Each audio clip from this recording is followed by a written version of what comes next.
All right, we'll start the meeting. Let's call the meeting to order at 7:32. Please, what? 6:32. Please stand for the Pledge of Allegiance. Pledge allegiance to the flag of the United States of America and to the republic which stands one nation under God, indivisible, with liberty and justice. All right, roll call, please. Here. Here. Here. Present. Peterson. Present. Mayor Gurke. Present. Mayoral report is short this week. It is Hispanic Heritage Month from September 15th through October 15th. So we want to acknowledge that recognition, and we don't have anything. I followed up on the Veterans Committee report, and they're still waiting for information from Manhard. So got it? Like today? Got it? Yeah. All right. Well, we've got it. So we'll get those plans distributed so everybody can see them. All right. We have several citizens that signed up to address the board. Passing it real. All right. Yeah. Pass it really slow so you get here. Okay. read really slow. Okay. Lori's going to read the standing rules for addressing the board, and then hopefully Jimmy's here by the time. Procedure for public comment at board meetings. The opportunity to speak to the board is provided for members of the public who have a comment to make about the business of the board. The board appreciates hearing from stakeholders and values your thoughts and questions. The board strives to make the best decisions for the village, and public input is very helpful. The board must protect the civility and decorum of this meeting. Please be respectful for the duties of the board and the democratic process in your comments tonight. Please state your name and address your comments to the board. Please limit your comments to 3 minutes. Please be factual and courteous, and the board requests that you not make statements that are personally disrespectful or condescending to members of the board or staff. To the extent multiple speakers are addressing a single issue, the mayor reserves the right to limit the number of speakers making public comment of a repetitive nature and/or limit the amount of time for public comment. The board does not respond to comments or attempt to answer questions during the public comment period.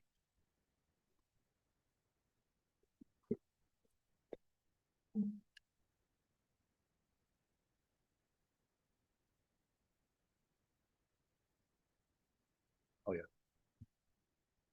Yeah. Right. I think I believe the first person listed on the sign up list was Michael Mara.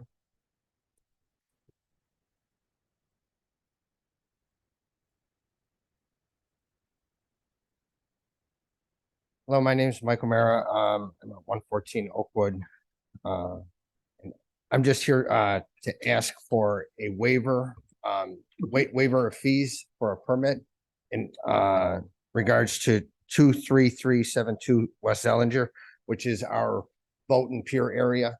After months of working with the Army Corps, we finally got our approval, our nationwide permit in order to do riprap and shoreline protection down over in our area.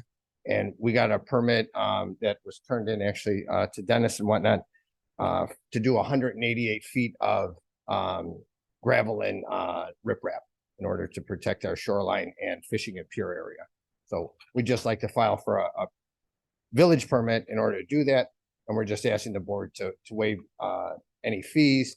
We are a nonprofit organization, as you know, and we're an association in Oakwood Knolls. And we're just asking for your consideration. Thank you. Callie Anderson?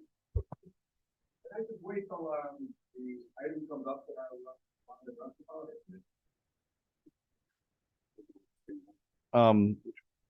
it? What are the other topics that are signed up for? Number 9. Yep. Are they all related to number 9? Yep. Okay. All right. So we'll still have a 3-minute timer at that point, so we could hold those comments. I believe all of the remaining 2 individuals would like to speak on that item. Okay. Consent agenda. Do I have any requests to remove any of the items 1 through 4 from the consent agenda? All right, if not, I'd entertain a motion in a second. So moved. Second. Motion trustee Peterson, second trustee Pierce, roll call, please. Berman, Yes. Luther, Yes. Mixer, Yes. Pierce, Aye. Mason, Peterson, Yes. 6 voting yes, motion carries. First item on regular business is consideration and approval of payments of accounts payable as prepared by staff in the amount of $820,207.64. Do I have a motion in a second? So moved. Motion trustee Bluthart, Second. second trustee McNeil. Any discussion? Can we have, Jim, can you go over the larger item? Which one was it? It's the Bowler Construction, JJ, and, I'd say Lake County Public Works, and then the rain for rent, just because they're.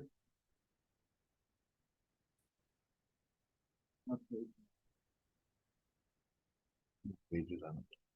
But, oh, I'm sorry. Well, it's just two, but that's not, I gotta So get I think past it's the very last couple pages. this. Yeah. Number 4. It's gonna be the. Yeah, no, I looked at it. I just don't know what page it is. Page 191.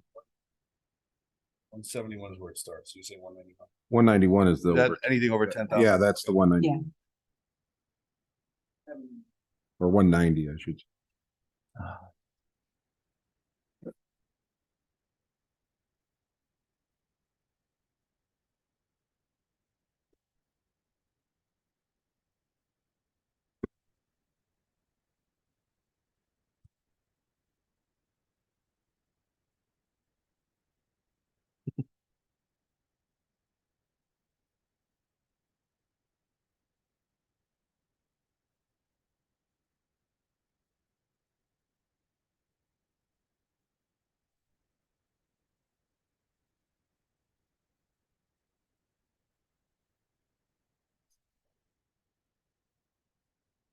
You got to print out it.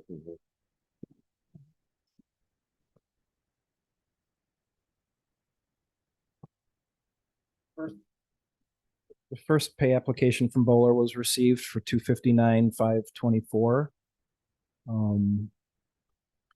There's a $10,975 invoice for our mowing contractor, HL Landscape. Imperial Surveillance is a $16,000 invoice. That's Metro Surveillance. That's our vendor for cameras. JJ Henderson has a $30,000 pay request on this one. There's a $90,000 Lake County Public Works invoice.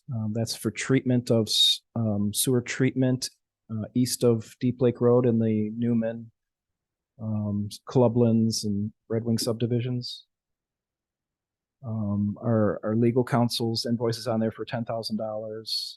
The rain for rent was a bypass pumping system we had installed at the treatment plant to handle excess flow. That invoice came in. And there's a $27,000, $441 invoice to Strand. That's for construction-related administration and observation.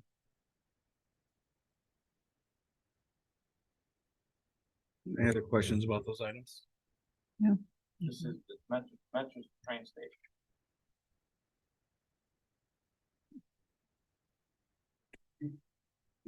Okay.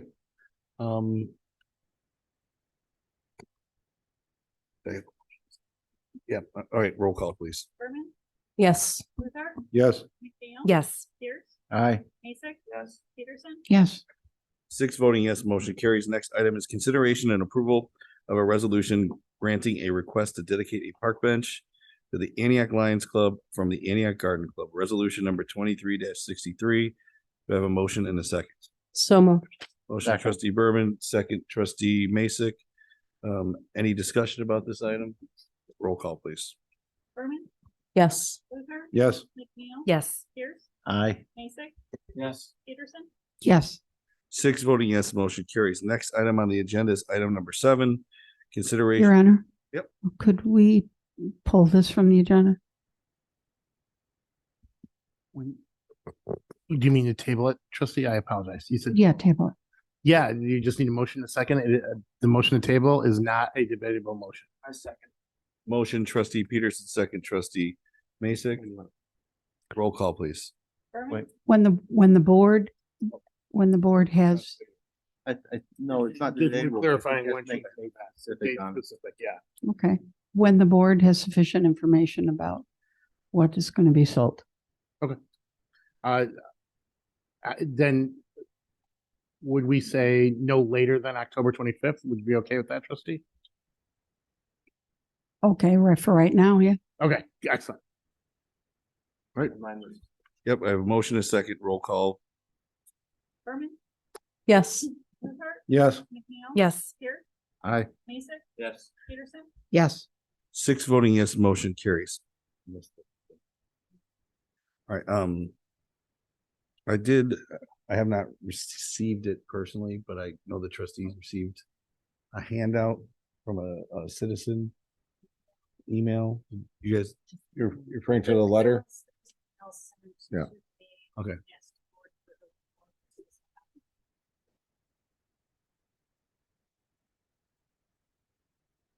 Okay. Have not seen it yet. Okay. We'll just move along. We're just gonna move along on this. So we have, All right. number 8 is consideration and approval of an ordinance deleting and adding one Class C retail package sales liquor license and one Class A and Class C tobacco license for KP Antioch Inc., DBA Antioch Food and Liquors to be located at 354 North Avenue to reflect a change in corporate ownership. This is ordinance number 23-09-26. This is the formerly Foods Unlimited on North Avenue, looking for a change in ownership. So do I have a motion and a second waiving the second reading of ordinance number 23-09-26? I make a motion to table this one also till October 25th as we get more information on Class C licenses. Motion trustee Pierce, Second, second trustee Peterson. Roll call, please. Berman, Yes. Luther, Yes. McNeil. Yes. Pierce, Aye. Mason, Yes. Peterson, yes. 6 voting yes, motion carries. Next item is consideration and approval of an ordinance amending section 4-2B-10 of the Antioch Village Code regarding classification of liquor licenses within the Village of Antioch, Illinois gas station on premises consumption. Ordinance number 23-09-27. Mr. Darney did present at a previous committee of the whole meeting regarding pouring licenses at gas stations. This is ordinance number 23-09-27. Do I have a motion and a second waiving the second reading? I would like to make a motion to lay the question on the table also until October 25th, 2023. Motion trustee McNeil, Second. second trustee Bluthart. Roll call, please. Berman, Yes. Luther, Yes. McNeil. Yes. Pierce, Aye. Mason. No. Peterson, Yes. 5 voting yes, motion carries. What's that? Do you still want to speak at this port? Any of you that signed up? Sonny, I think you signed up. Since the matter is continued, do you want to speak today or do you want to come back? Okay, you have 3 minutes at the dais.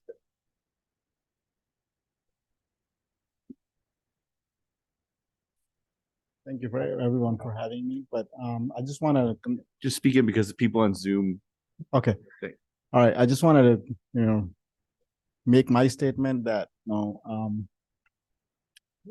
if there's any questions, like if anybody, is not supporting us, we will be, able to answer questions why we, need help here because we are very going downhill. So anybody wants to ask us a question, please feel free to reach us. I can give you my number or anything, or anybody. That's all I want. Okay. All right, thank you very much. All right, next item on the agenda is number 10, consideration and approval of an ordinance amending various sections of the Antioch Village Code regarding board commissions and commissions of the Village of Antioch, Illinois, residency requirements and compensation, ordinance number 23-09-28. Do I have a motion and a second waiving the second reading? So move. Motion And- trustee McFeely, waiving the second reading. Waiving second reading. Thank you. Second, Second, waiving the trustee- second reading. Second, trustee Peterson.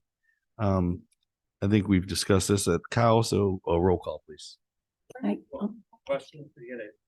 Skipping it.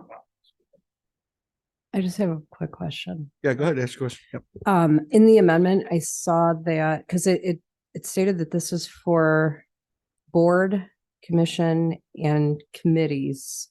But then when I looked at the amendment, I only saw park and planning and zoning.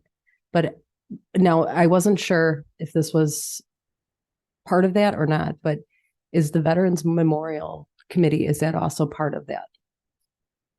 So it's only those, That's those not like two a specific. sanctioned, yeah, they're their Okay. own 501c3, so it's Okay. not a village sanctioned group.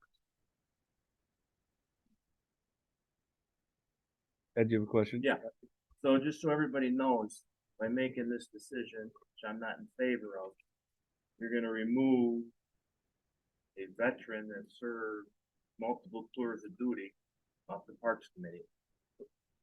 I tried to get it to 60002. I was shot down. No way I could consciously vote for someone that served their country. Did multiple tours after 9/11. That went to Antioch High School. Home roots in Antioch. And they're gonna ask them, you no longer can serve on our Parks Board. I think it's just, everybody can make their own comments, but this is gonna remove him. I think it's just not right. Trustee Peterson? And I am very, very grateful to this gentleman for his service. I'm grateful to all of our service people, male and female, for their service. However, the village of Antioch has residents that live within the village and pay taxes within the village. And someone who lives outside the village doesn't pay those taxes. They should not be making recommendations for spending that taxpayer money when they don't pay it. The people who advise this board and the people who make decisions and advise this board and these commissions live within the village limits. They have a vested interest. They pay to live here. And I believe in my heart, he's a great person, but the people who live here have a right to have the people that are making the decisions with their money to be a resident. So I'm for this. All right, I feel like we're gonna be, I'll go around, that's like normal 2 times, so I didn't give Scott a chance on this side first time around, and then I'll go back over here. Pierce, I'm sorry. I'm sorry.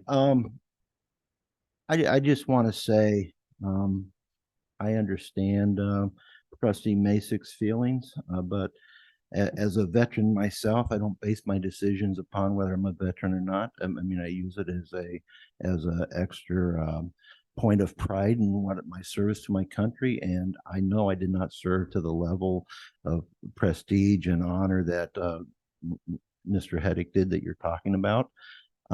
So I do salute him for his service. But the bottom line is he does not even conform to state law on his service. The village has allowed it to go on for a long time, not conforming to state law. And one of the main things, our fiduciary and our legal responsibility is to follow the law. So, in this case, I think, as trustee Peterson said, it's the voters in the village need to be represented by the voters of the village and those who pay taxes in the village. And so I would not support continuing not doing that. Come down this side again. Any other comments, questions? Yep. Obviously, most people should know by now that I fully support our veterans. And so I'm not going to bring that part up, but I do want to say that two things about this that obviously, yes, it is a state law and this is something that we should have been following a long time ago.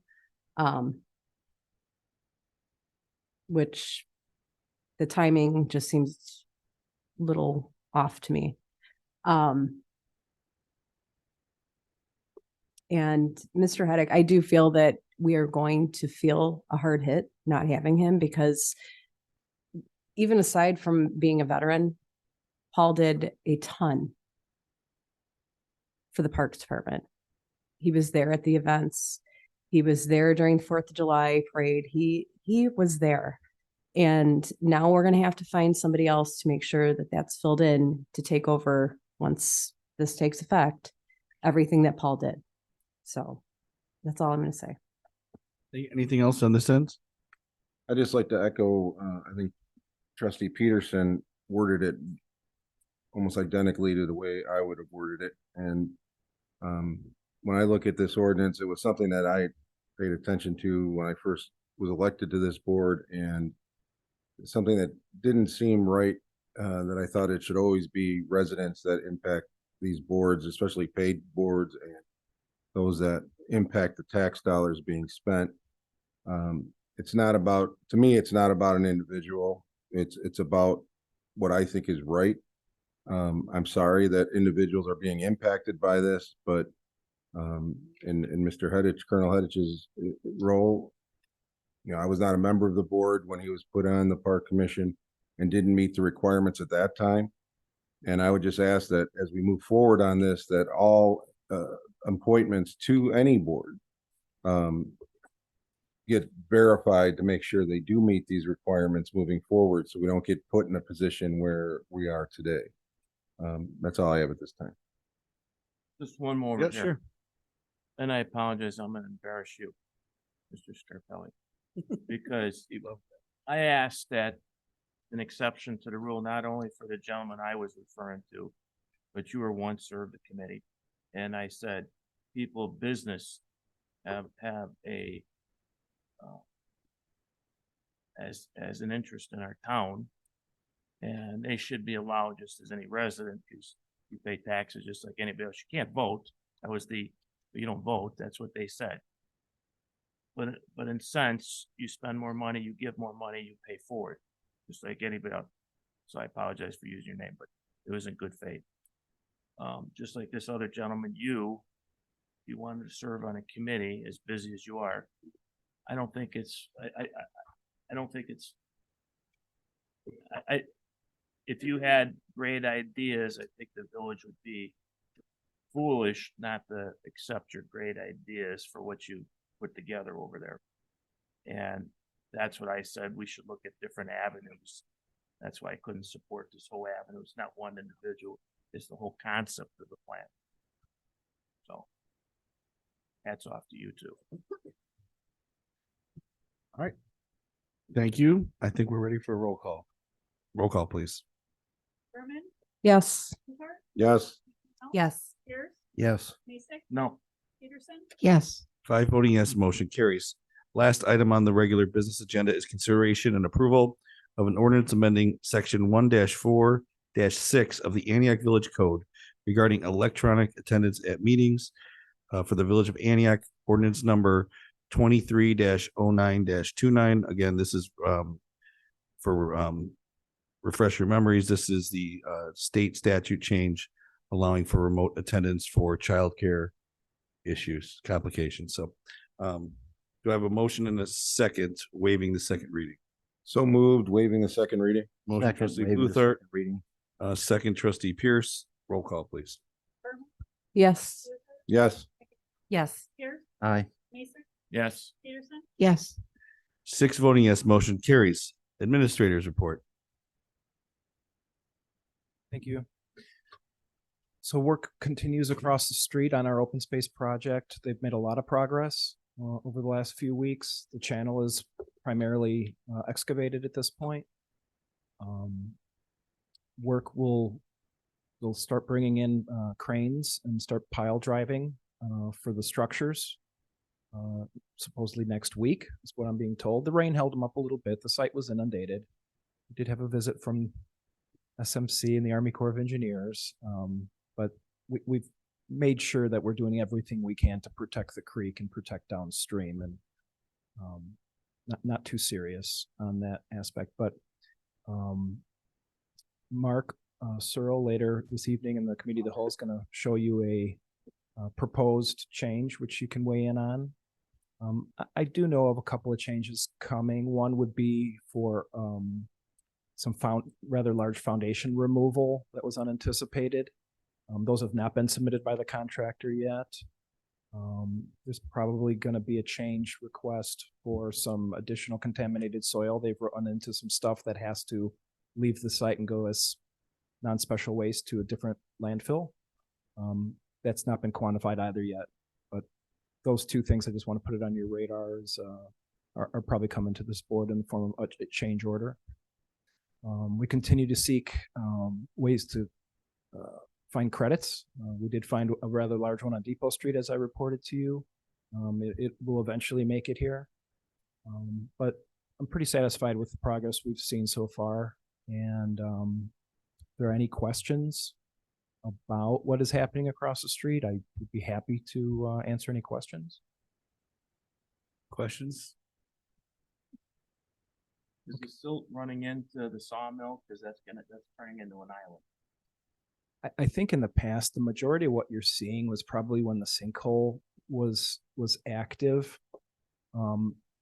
Is there silt fence up to protect and make everybody else do silt fence? Yes, there is silt fence on site, yes. But yeah, primarily what you're seeing at the sawmill is material that probably migrated from this site starting years and years and years ago, not from the construction project.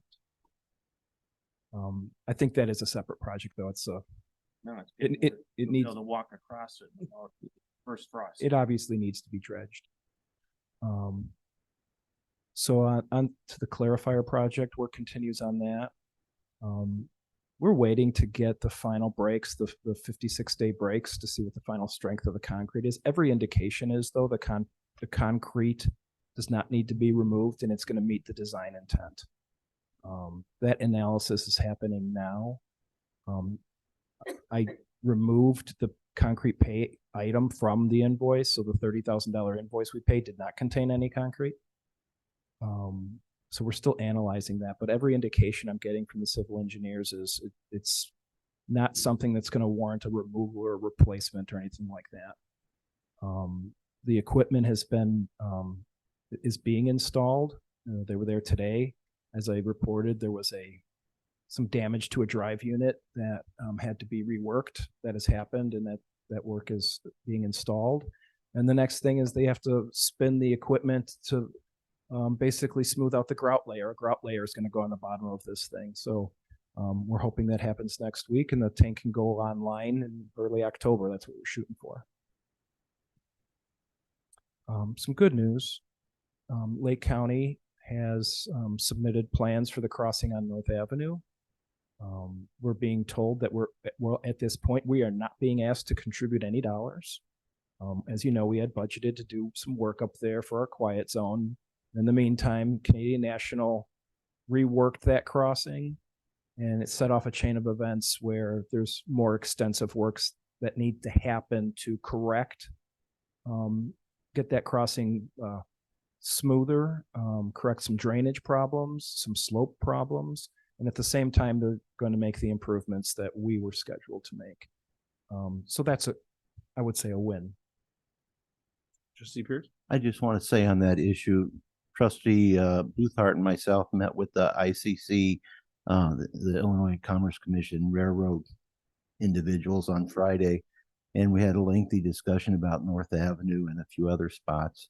And they were very proud of the fact, and they should be, they're contributing $190,000 to that repair. And CNN, they got CN to contribute $60,000 and Lake County to supervise it.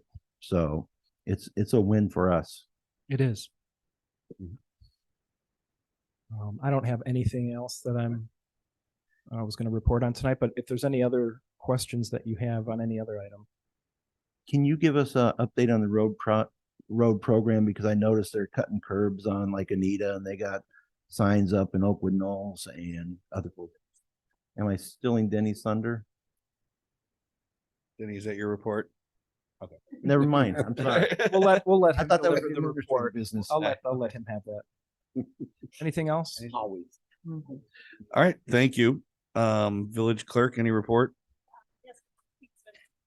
Thank you. We're working with Groot to schedule the fall leaf vacuuming for this year. It looks like they're going to begin October 30th that week and do 4 full weeks, weather permitting. Thank you.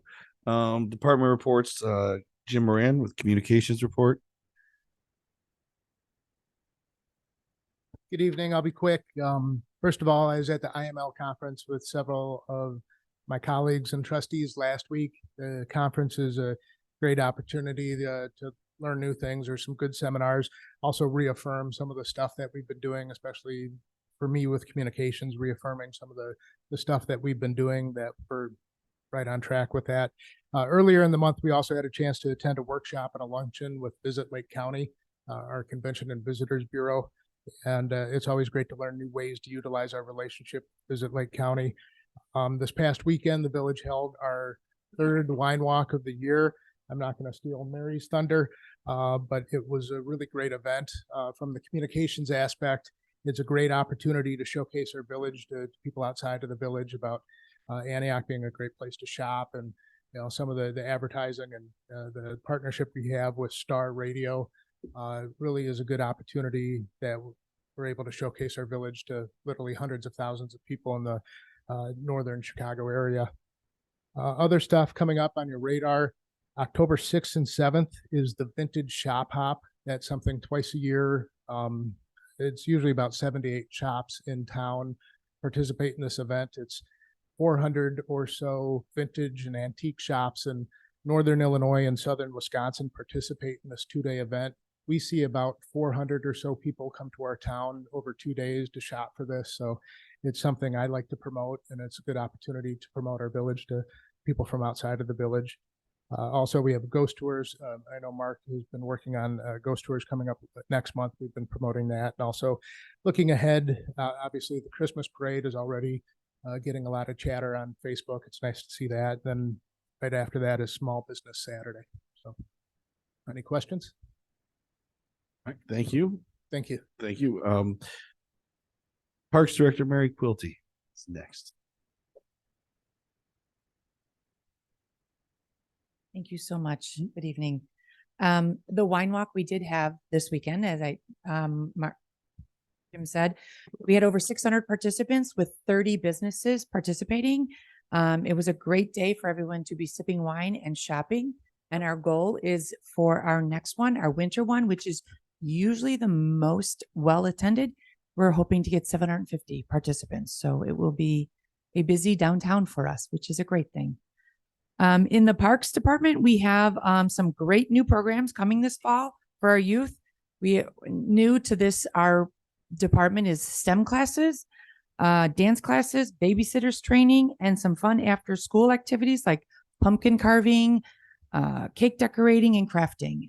You can see those in our book. We're hoping that all the youth come out. Also new is our adult fitness. We're finishing up with our pickleball classes right now. And then in October, we start with Zumba, Bear Fusion, and group strength training. So if you want, come out and check it out. Get some little exercise here in our Parks Department. And I met with District 34. We are working on re-signing our intergovernmental agreement for shared facilities. We do use all of 34's gyms for our sports classes, and then we're hoping to use them in the weekends for youth basketball leagues. And lastly, our park board really appreciated the last joint meeting with you, the village trustees. So they're asking at our last park board meeting is when we can do that again. They really appreciate it, and they said thank you very much. So something we get on our calendar for the future. All right, thank you. Thank you. Any questions? All right. Next is Public Works Director Dennis Heimbrook. Good evening. Thank you. So before the road program, To dovetail with the park across the street, you'll also see the electrical contractor start directional billing, boring. You'll see that outside of the project. So ComEd will be out there, Comcast directional boring crew also. So if you see a lot of activity along Orchard outside of the project, that's what's occurring there. The concrete lifting contractor has started. They're on Main Street currently, north of town, in front of the library, and a little bit north. They've done some lifting on the sidewalk there to basically eliminate any trip hazards that are along the roadway there. Well 9, the contracts have been signed. I'm waiting for a schedule from the contractor, and to follow up, the deductible was $5,000. So that was asked at the last meeting. With the road program, it has started. Unfortunately, the weather has kind of delayed them a little bit, but they're making headway with concrete curb removal and replacement. Currently on Bowles Road in Anita. They will start work on Landmark in the low area, just off of 59. They're going to be removing a large section of curbing on both sides, and then doing storm sewer replacement and adding a couple catch basins and reworking the road. That road will be closed starting Friday for approximately 2 to 3 days. And it looks like the weather will be good, so they'll be able to get in there and get that work completed. Any questions? I had one. Denny, do we know, are they gonna be closing the street here again for anything in the near future? One more time. Orchard for Yeah, the- Orchard one more time. Yeah, they will. I think in the last construction meeting, they were talking about in November, but there is a Comcast conflict with one of the structures that needs to be placed. So it kind of relies on how fast Comcast can get that line moved so that structure can go in. Okay, thank you. Dennis, real quick, when Comcast does this work, downtown gonna lose any connectivity? There are going to be interruptions, and they are required to notify within their regulations the businesses or residents that will be impacted. That was discussed.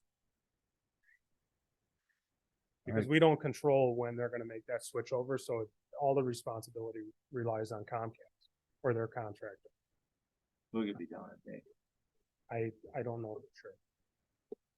I couldn't, I was gonna say with the school, Alright. one school being so close to there. I mean, I don't know exactly where it's gonna be, but that would be a big problem. Yeah, I'm not sure if the school is fed by AT&T, Comcast, or there's a private utility, they're not. Unite, so.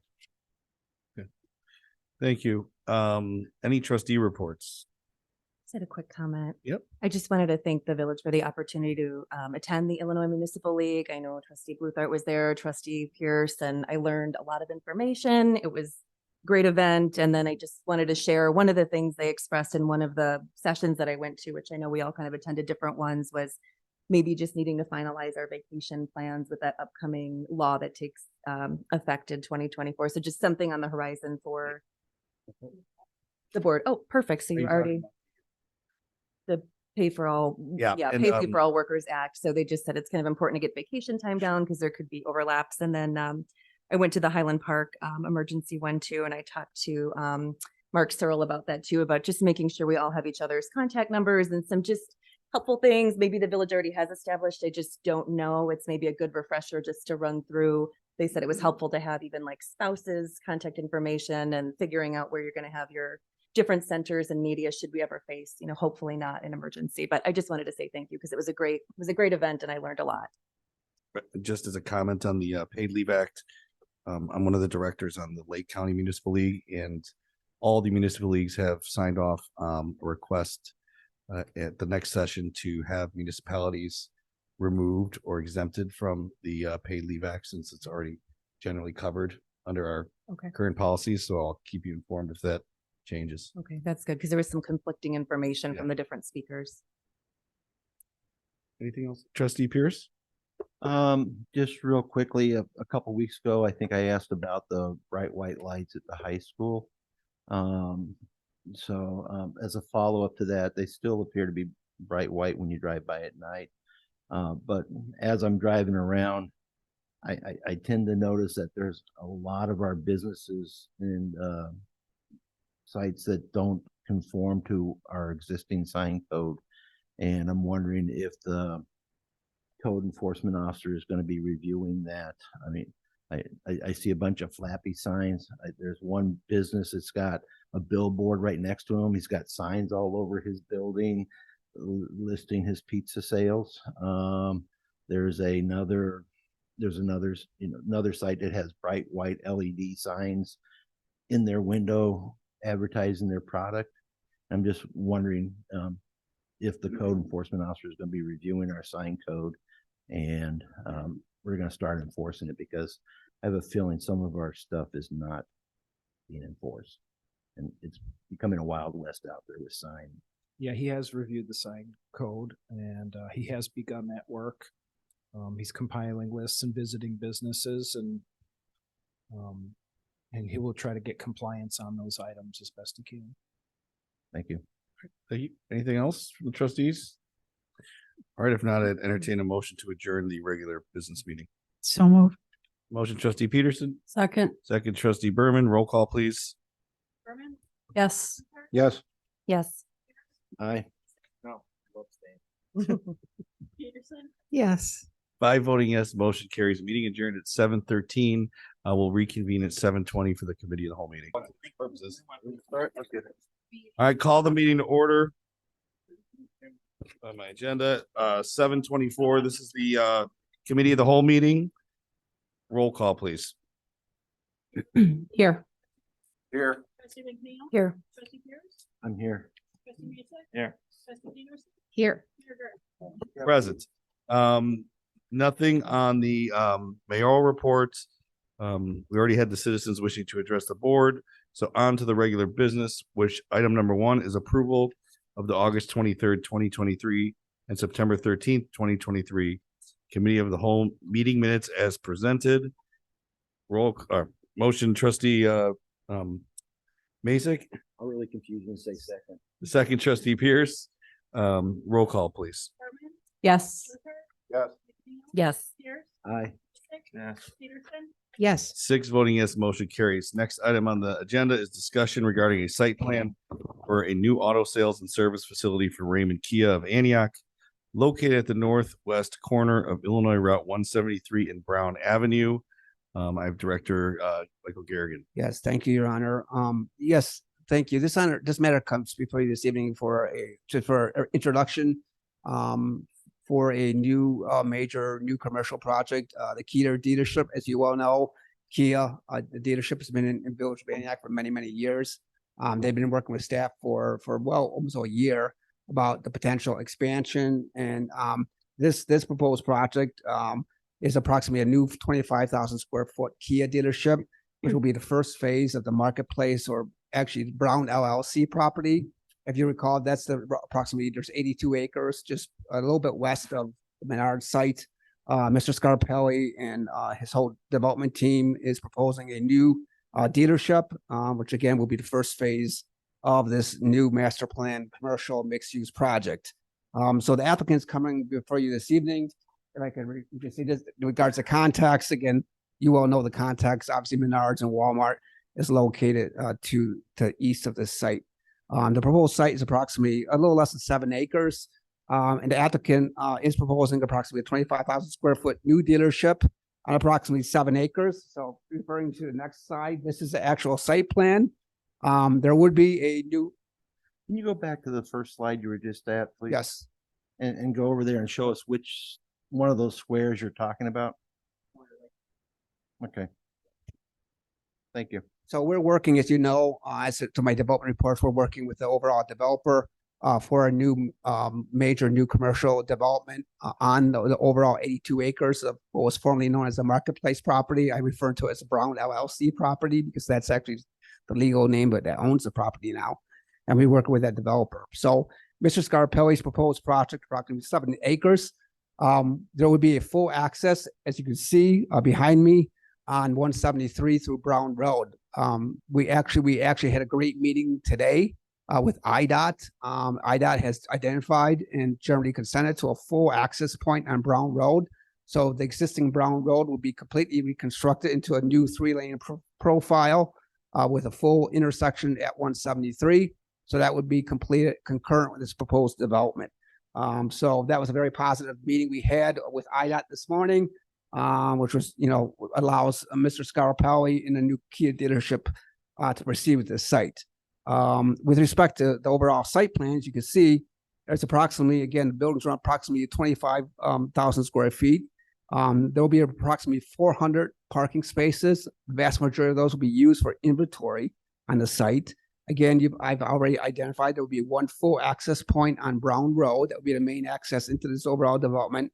And Mr. Scarpelli is also proposing a right in, right out, which will have to be reviewed and approved as part of IDOT's approval of this project. There was a complete traffic study that was done that has been submitted to IDOT. So as part of IDOT's review for the full final access approval of the access point in Brown Road, that traffic study will be reviewed concurrent with their overall review. Directing your attention to the landscape plan, there's extensive landscaping throughout the site, which complies with all the village's requirements. And with regards to the elevations,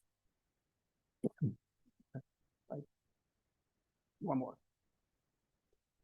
The applicant's actually proposing a fairly extensive new building with extensive glazing, glass, aluminum, metal, metallic materials, a very high quality, streamlined, modern design, which is consistent with the overall corporate Kia design or their corporate template. So with that, this overall project did receive a favorable recommendation, unanimous, from the Planning Commission. And with that, I will be more than happy to answer any questions that the board has. All right, questions on this side of the board? No questions, just excited to see it happen. Okay. And obviously, Mr. Scarpelli is here if there's any questions as well. Trustee Pierce. You mentioned the Brown Roads, in and outs and the full intersection. That's correct. Is there gonna be signalization there? No, in all probability, there would not be signalization. It looks like there'll be future full signalization at Lincoln. This overall development will have 2 full access points.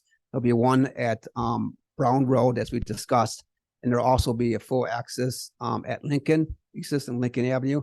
All probability, once the warrants are justified, there may be signalization there, but it does not look like that this overall development would warrant 2 full signals. That's As long as there's one of them. there will be a full, in all probability, once the warrants are met, there will, in all probability, a full access at Lincoln, which will be the main entrance into this overall mixed-use development. And back to the Brown Road, do we have the easements in place yet? And The developer will, that we need? well, for Brown Road, we have necessary property or right of way. So the developer will be giving us necessary right of way for the construction of Brown Road. So the good news is we don't need any property for the construction of Brown Road. Then now the access on Menards, getting access through the Plowman property, that's a separate discussion. But for this development and for the marketplace property, we have the necessary property to construct Brown Road. Okay. And for Mr. Scarpelli, what's your typical employee load at a dealership?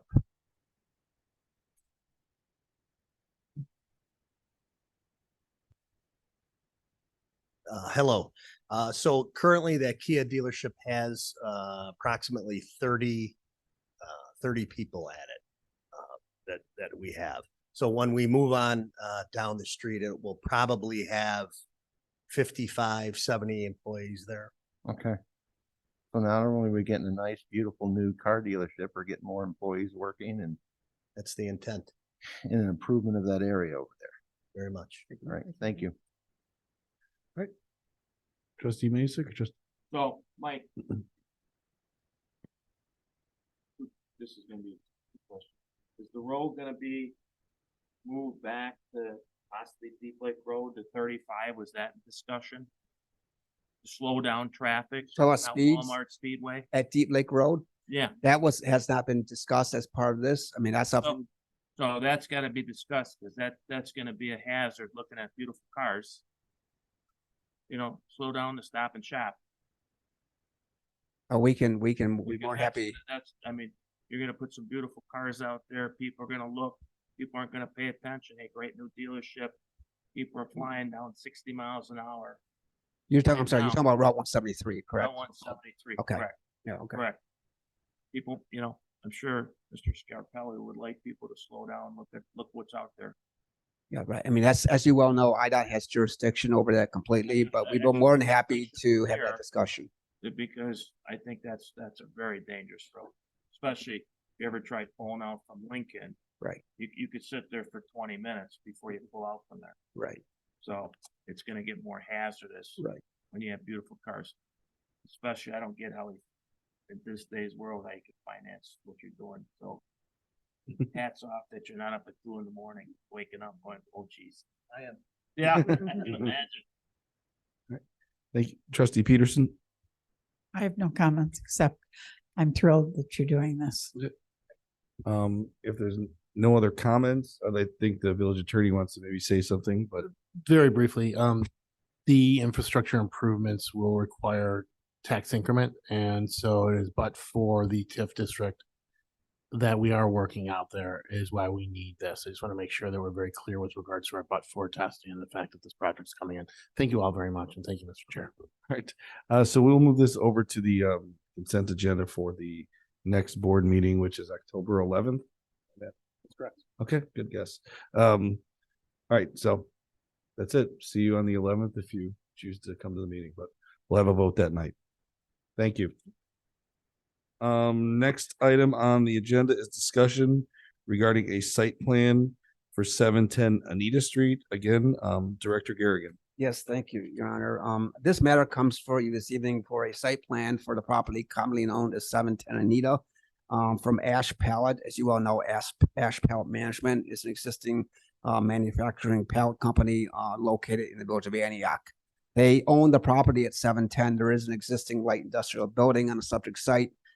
They have been working with staff for, well, almost a year on this site plan. It did go before the plan commission. It was continued for well over 6 months to work out some site plan issues. As you can see behind me, the actual site plan with regards to context, the property has some residential. It's still the dealership, I believe. There you go.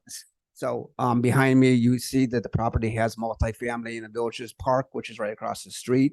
The property is a zone light industrial. The applicant is proposing an opportunity to construct a large, approximately on the 8 acres, a parking facility for their truck transportation. As you know, Ash Pallet has Ash Transportation. They have some challenges with regards to storing their trucks and specifically their trailers as ancillary to their overall business.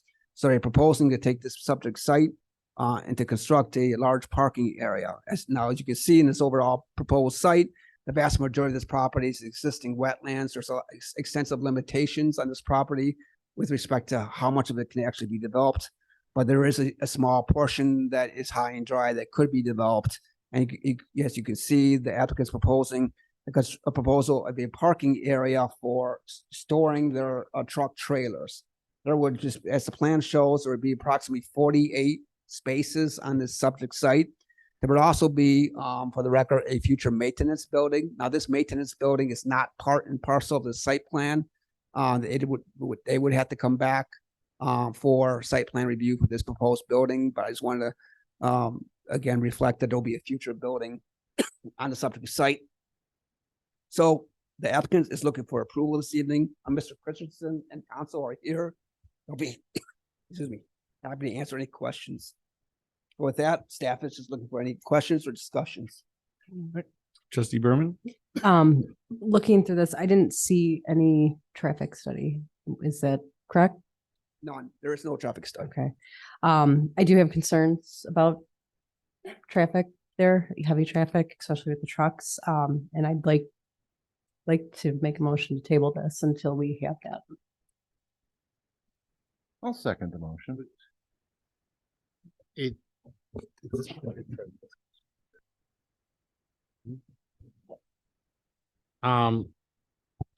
So the board is within its discretion to table this, to approve it, or to send it on its way to passage at the regular board meeting, or to send it to the PZBA, the Joint Commission, for additional findings. Trustee, was there a date that you wanted this to return back to the cow? Or, does that come with, I want to see a traffic study, I want to see the building in there? Or are there any details that you want to add on to that or no? Definitely the traffic study. Yeah. And you want it to come back here or to the planning and zoning board? Planning and zoning. Okay. So and I messed this up and I apologize, Madam Clerk and Madam Trustee. So would you rather it be deferred to the planning and zoning board for additional findings consistent with an additional traffic study and other findings consistent with the overall development? I believe Yeah, that. does that work? Sounds Okay. good. Yeah. Yeah. Yeah. Sorry. Lucky guess. Lucky guess. I'll remove my second on the tabling and change it to a second on deferring. Okay. Roll call, please. Berman, Yes. Luther, Yes. yes. Pierce, Aye. Mason, Yes. Peterson, Yes. 6 voting yes, motion carries. Item number 4 on the agenda is discussion regarding a concept for senior living facility. That item has been pulled per the applicant for further submittals, correct? Thank you. Next item on the agenda is number 5. This is Heron Harbor Merger of Associations. Joseph Sharniak is present via Zoom, I believe, and Mr. Garrigan presenting this. Yes, thank you, Your Honor. Very briefly, I'm going to allow a counsel to basically provide a summary, but in sum and substance, Your Honor, the Association for Heron Harbor is working with obviously the residents of that subdivision. As you know, there are numerous associations, I guess there's sub-associations within that overall master plan development. The master plan association is requesting that those sub-associations be basically dissolved and all the associations be merged or incorporated into one large umbrella overall association. Typically, this would not be reviewed by the village board. As you all know, typically we don't get involved in enforcing bylaws. We don't get involved in enforcing covenants or generally private contractual issues. But the terms of the overall bylaws and covenants do require that if any sub-association or association would be dissolved within this development, that the village board would have to review it and consent to it. And based on that language, counsel for Heron Harbors Association has requested, as outlined, there's an attached letter that generally outlines the proposal, and therefore has requested board review.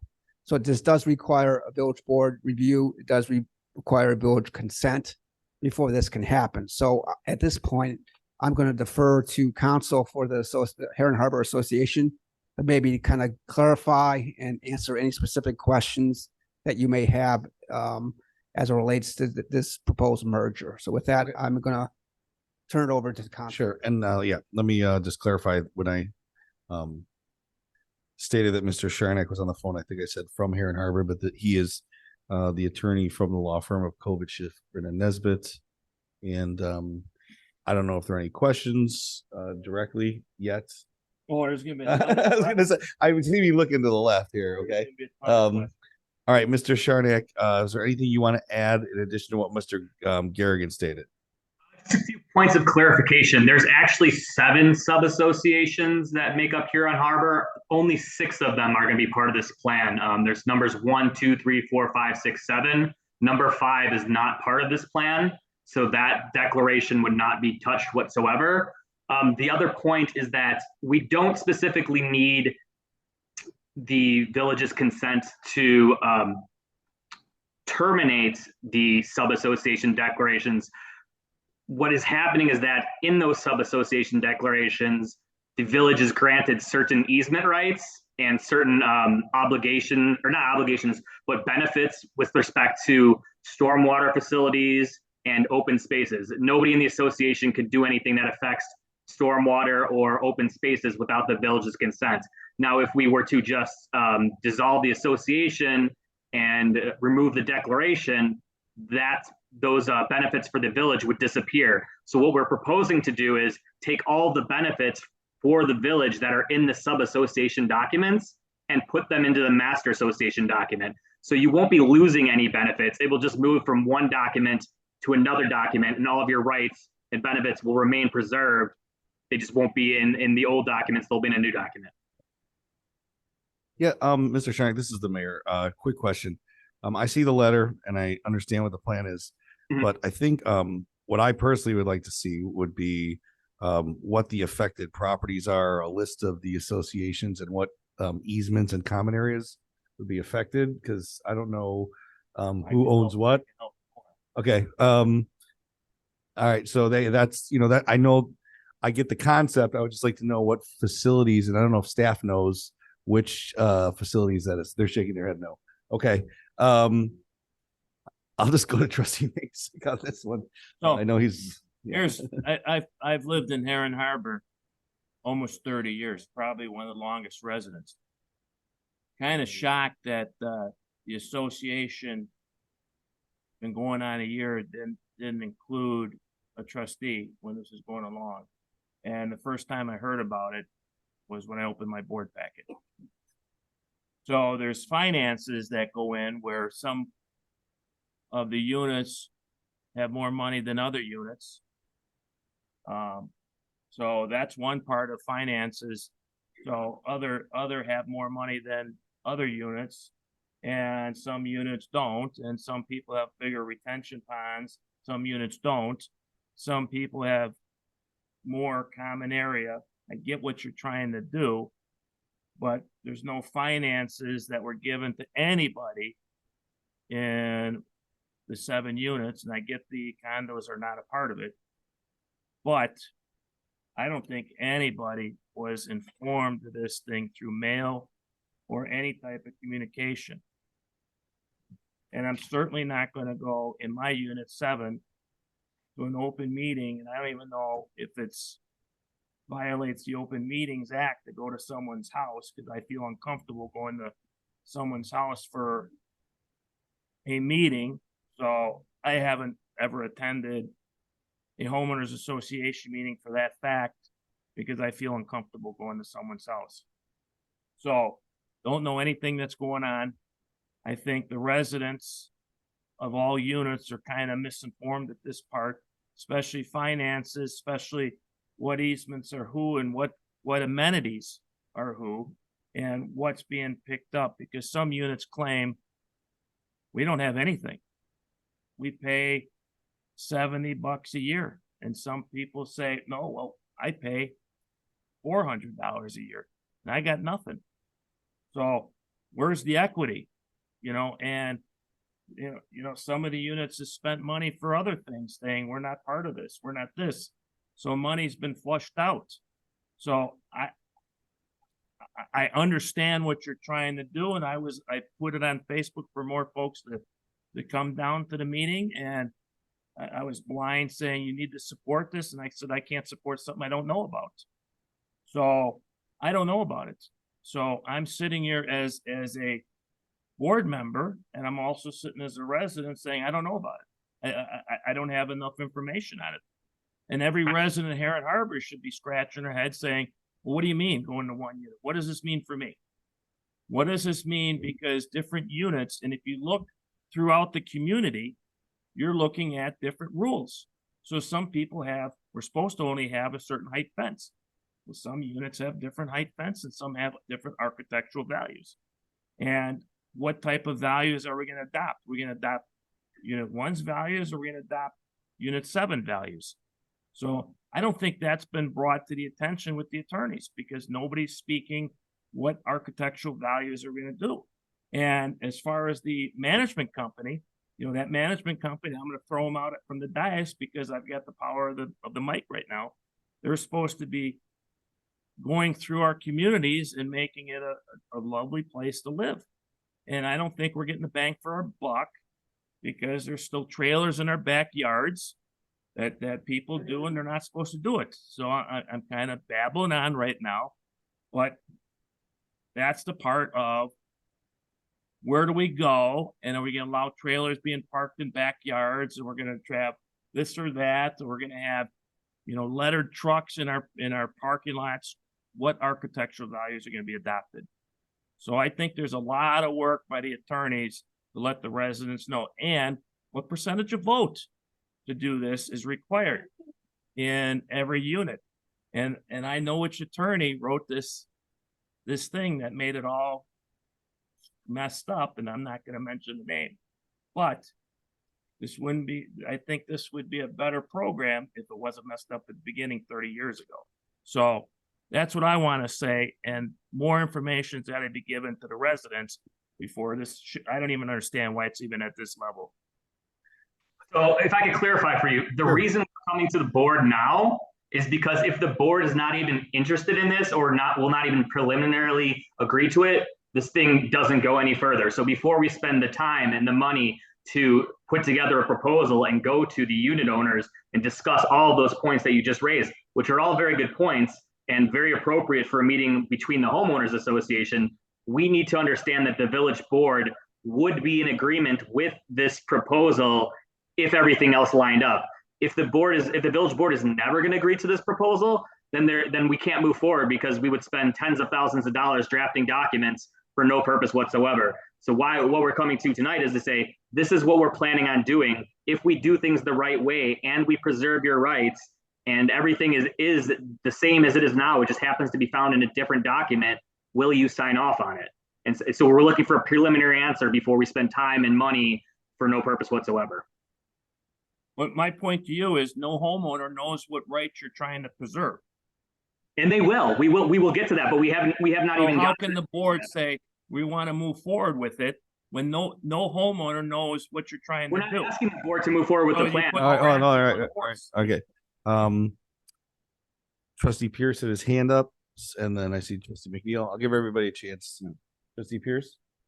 I really appreciate Trustee Masick's questions and concerns. Out of everybody here, I probably listened to Heron Harbor's associations more than anybody else, going back to Bob Caulfield and the stories with him, and all the master associations. So I know there's a lot of issues that go into play there as each association tries to interact with the other.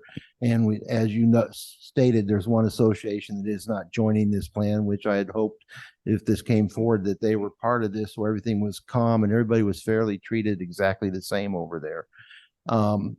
As far as the village board goes, my concern is that the rights of the board and everything that we have coming to the village board, such as stormwater detention, common areas, and maintenance of stuff to maintain the stormwater and stuff like that, public properties, that is protected.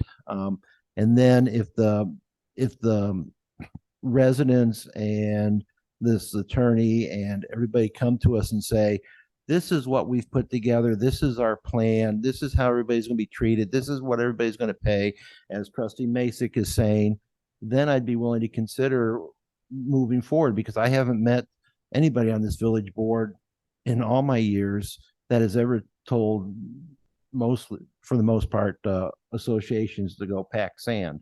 So if you get everything together and everything's ham and jam, I'm sure the village board, at least from me, would be willing to work with you and discuss this.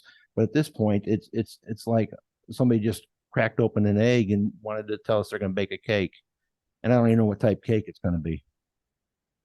That's a good way. All right. Should I go in I'll go this way. I'll go in order this way. I'll go Trustee Bourbon, Trustee Bluthart, Trustee McNeil. Are we able? I know I saw a hand out there. Can we, since they're here, can they speak? Is that okay? I mean, I think they should be able. Yeah. Just it doesn't bother me if somebody wants to come up here and address the board at the mic regarding this. Again, I just asked you that you follow the same ground rules that we talked about earlier. Hi, I've lived there 13 years. Just say your name for the record. So we have it for a minute. Christine Zabielski. I lived there 13 years. I live right across the street from the townhouses. Sorry to interrupt. What is the association number? Just so I'm tracked. 7. Okay. Okay. And not only my concern is lake rights, because we've been here a couple years ago with the lake rights, because we were getting the police called for us for walking down to the water. And you've supported us and we're able to go there. So if you are doing something with the financial part, I would like to see something about the lake rights for everybody there too.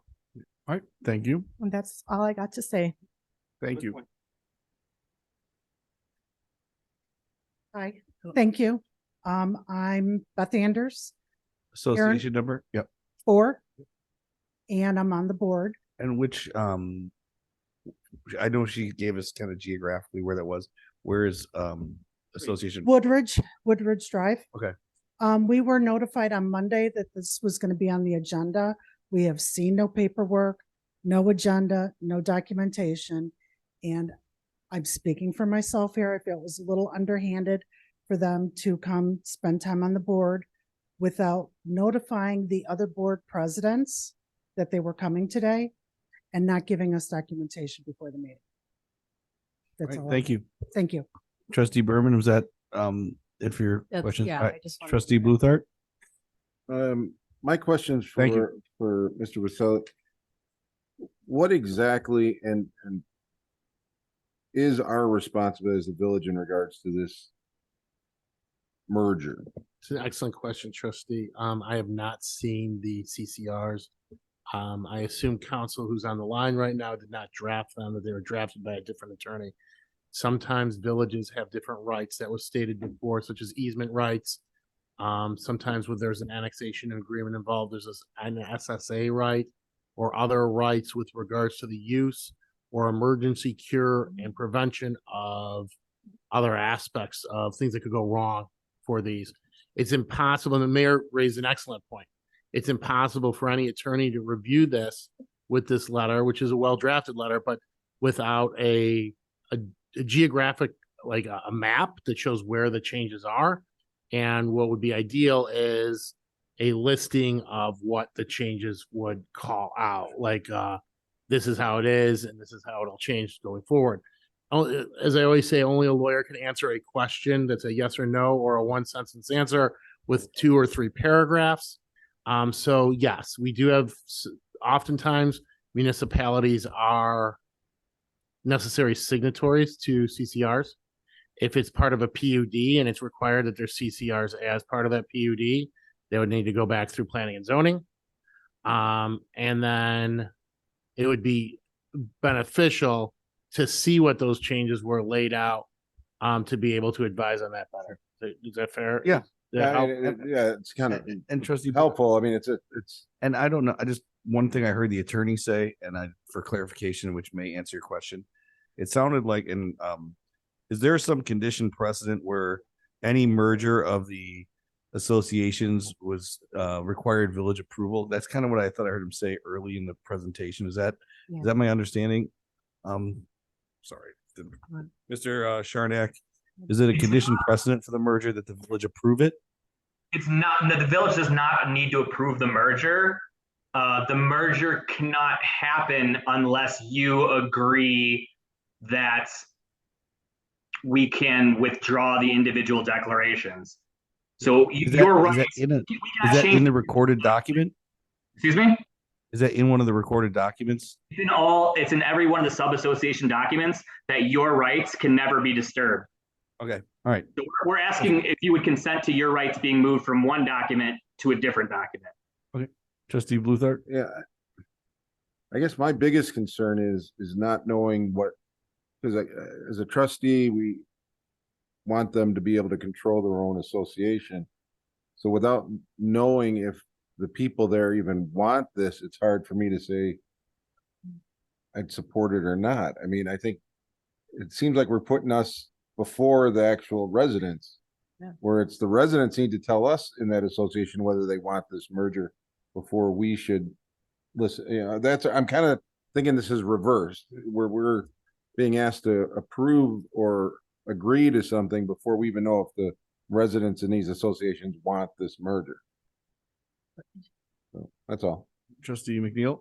Okay, so my question was just, I think it would be helpful to see a copy, which Attorney Vaselli commented on, of your covenants and conditions, just to see and I apologize, I didn't have time to pull them myself from the recorder's office, but just to see exactly what open spaces are referred to and stormwater detention and things like that. But my understanding from dealing with association law, which is not as well versed as yours, is that we're probably not going to be getting involved with whether this passes or not, or things like that. It's really just about transferring the benefits and any responsibilities about stormwater and open space, correct? Which we kind of need to see the declaration to see or confirm. Am I right? Am I following? Absolutely. This is directed to the attorney, sorry. That's exactly correct. So, because it's not really up to us to vote on this, we just have to figure out what our rights and obligations are, and if we're willing to let that get put again in a restatement, is that right? Correct. That's the only issue on the table, is whether or not you're willing to let your rights be moved from 6 separate documents to one single document, and they will be preserved exactly as they are now. All the stuff with the other residents not knowing about this, and not having information and finances, all of that is coming. It's just we didn't want to take the time or money to even get to that step unless we know preliminarily what the board is thinking.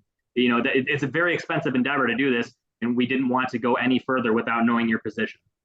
No, that makes sense. I think it would just be helpful if you're able to get maybe to our village attorney a copy of the documents, just so we can see exactly, okay, what does it say about open spaces? What are our benefits? What are, and maybe the village attorney can help us pull that as well, but just that would help maybe give some background to everybody so that we're better educated on that part, if that's possible. Absolutely. Thank you. Any other comments? Just a comment. The vote was to come up on the beach property. I don't know if they can hear you. I don't know if he can hear The you. vote was on the beach property. The village had that in front of them. There was given documents that original property is in the PUD. So the village does have that PUD. And they were gonna pull the trigger on that, take it away from the condos. And they backed off at the last minute. Because the condos had an agreement that everybody in Heron Harbor can use that. And they're gonna do the maintenance because that was gonna give it to the master association. Village has documentation, and Lisa Sprague from Unit 1 did a fantastic job to give that information to the village. Okay. Thank you. Trustee Peterson? My feeling in this, I understand that you don't want to spend any money without the village okay that, we would go along with it. However, there's a lot of people who live out there and they don't know what's going on. And I think if you could get a consensus or at least contact all of the associations and find out how they feel about this. I don't want to take that away from them. Right now they feel safe because the village board is sitting here and we have to make a decision whether or not we'll go along with it. I'm not going to agree to anything until these people are at least aware that you're trying to do this. They're not even aware of it. That's all I have to All right. say. Any other comments or questions?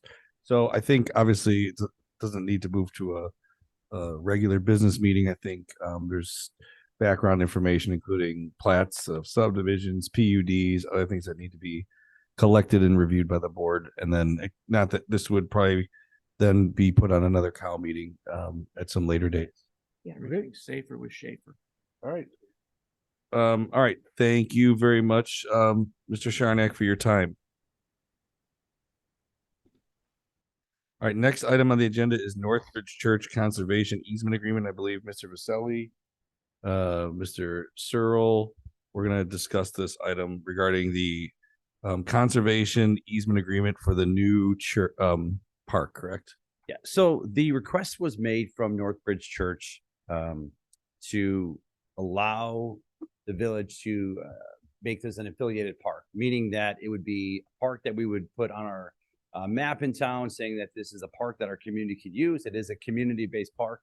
It will not be on village property, so it's a little different than an official village park.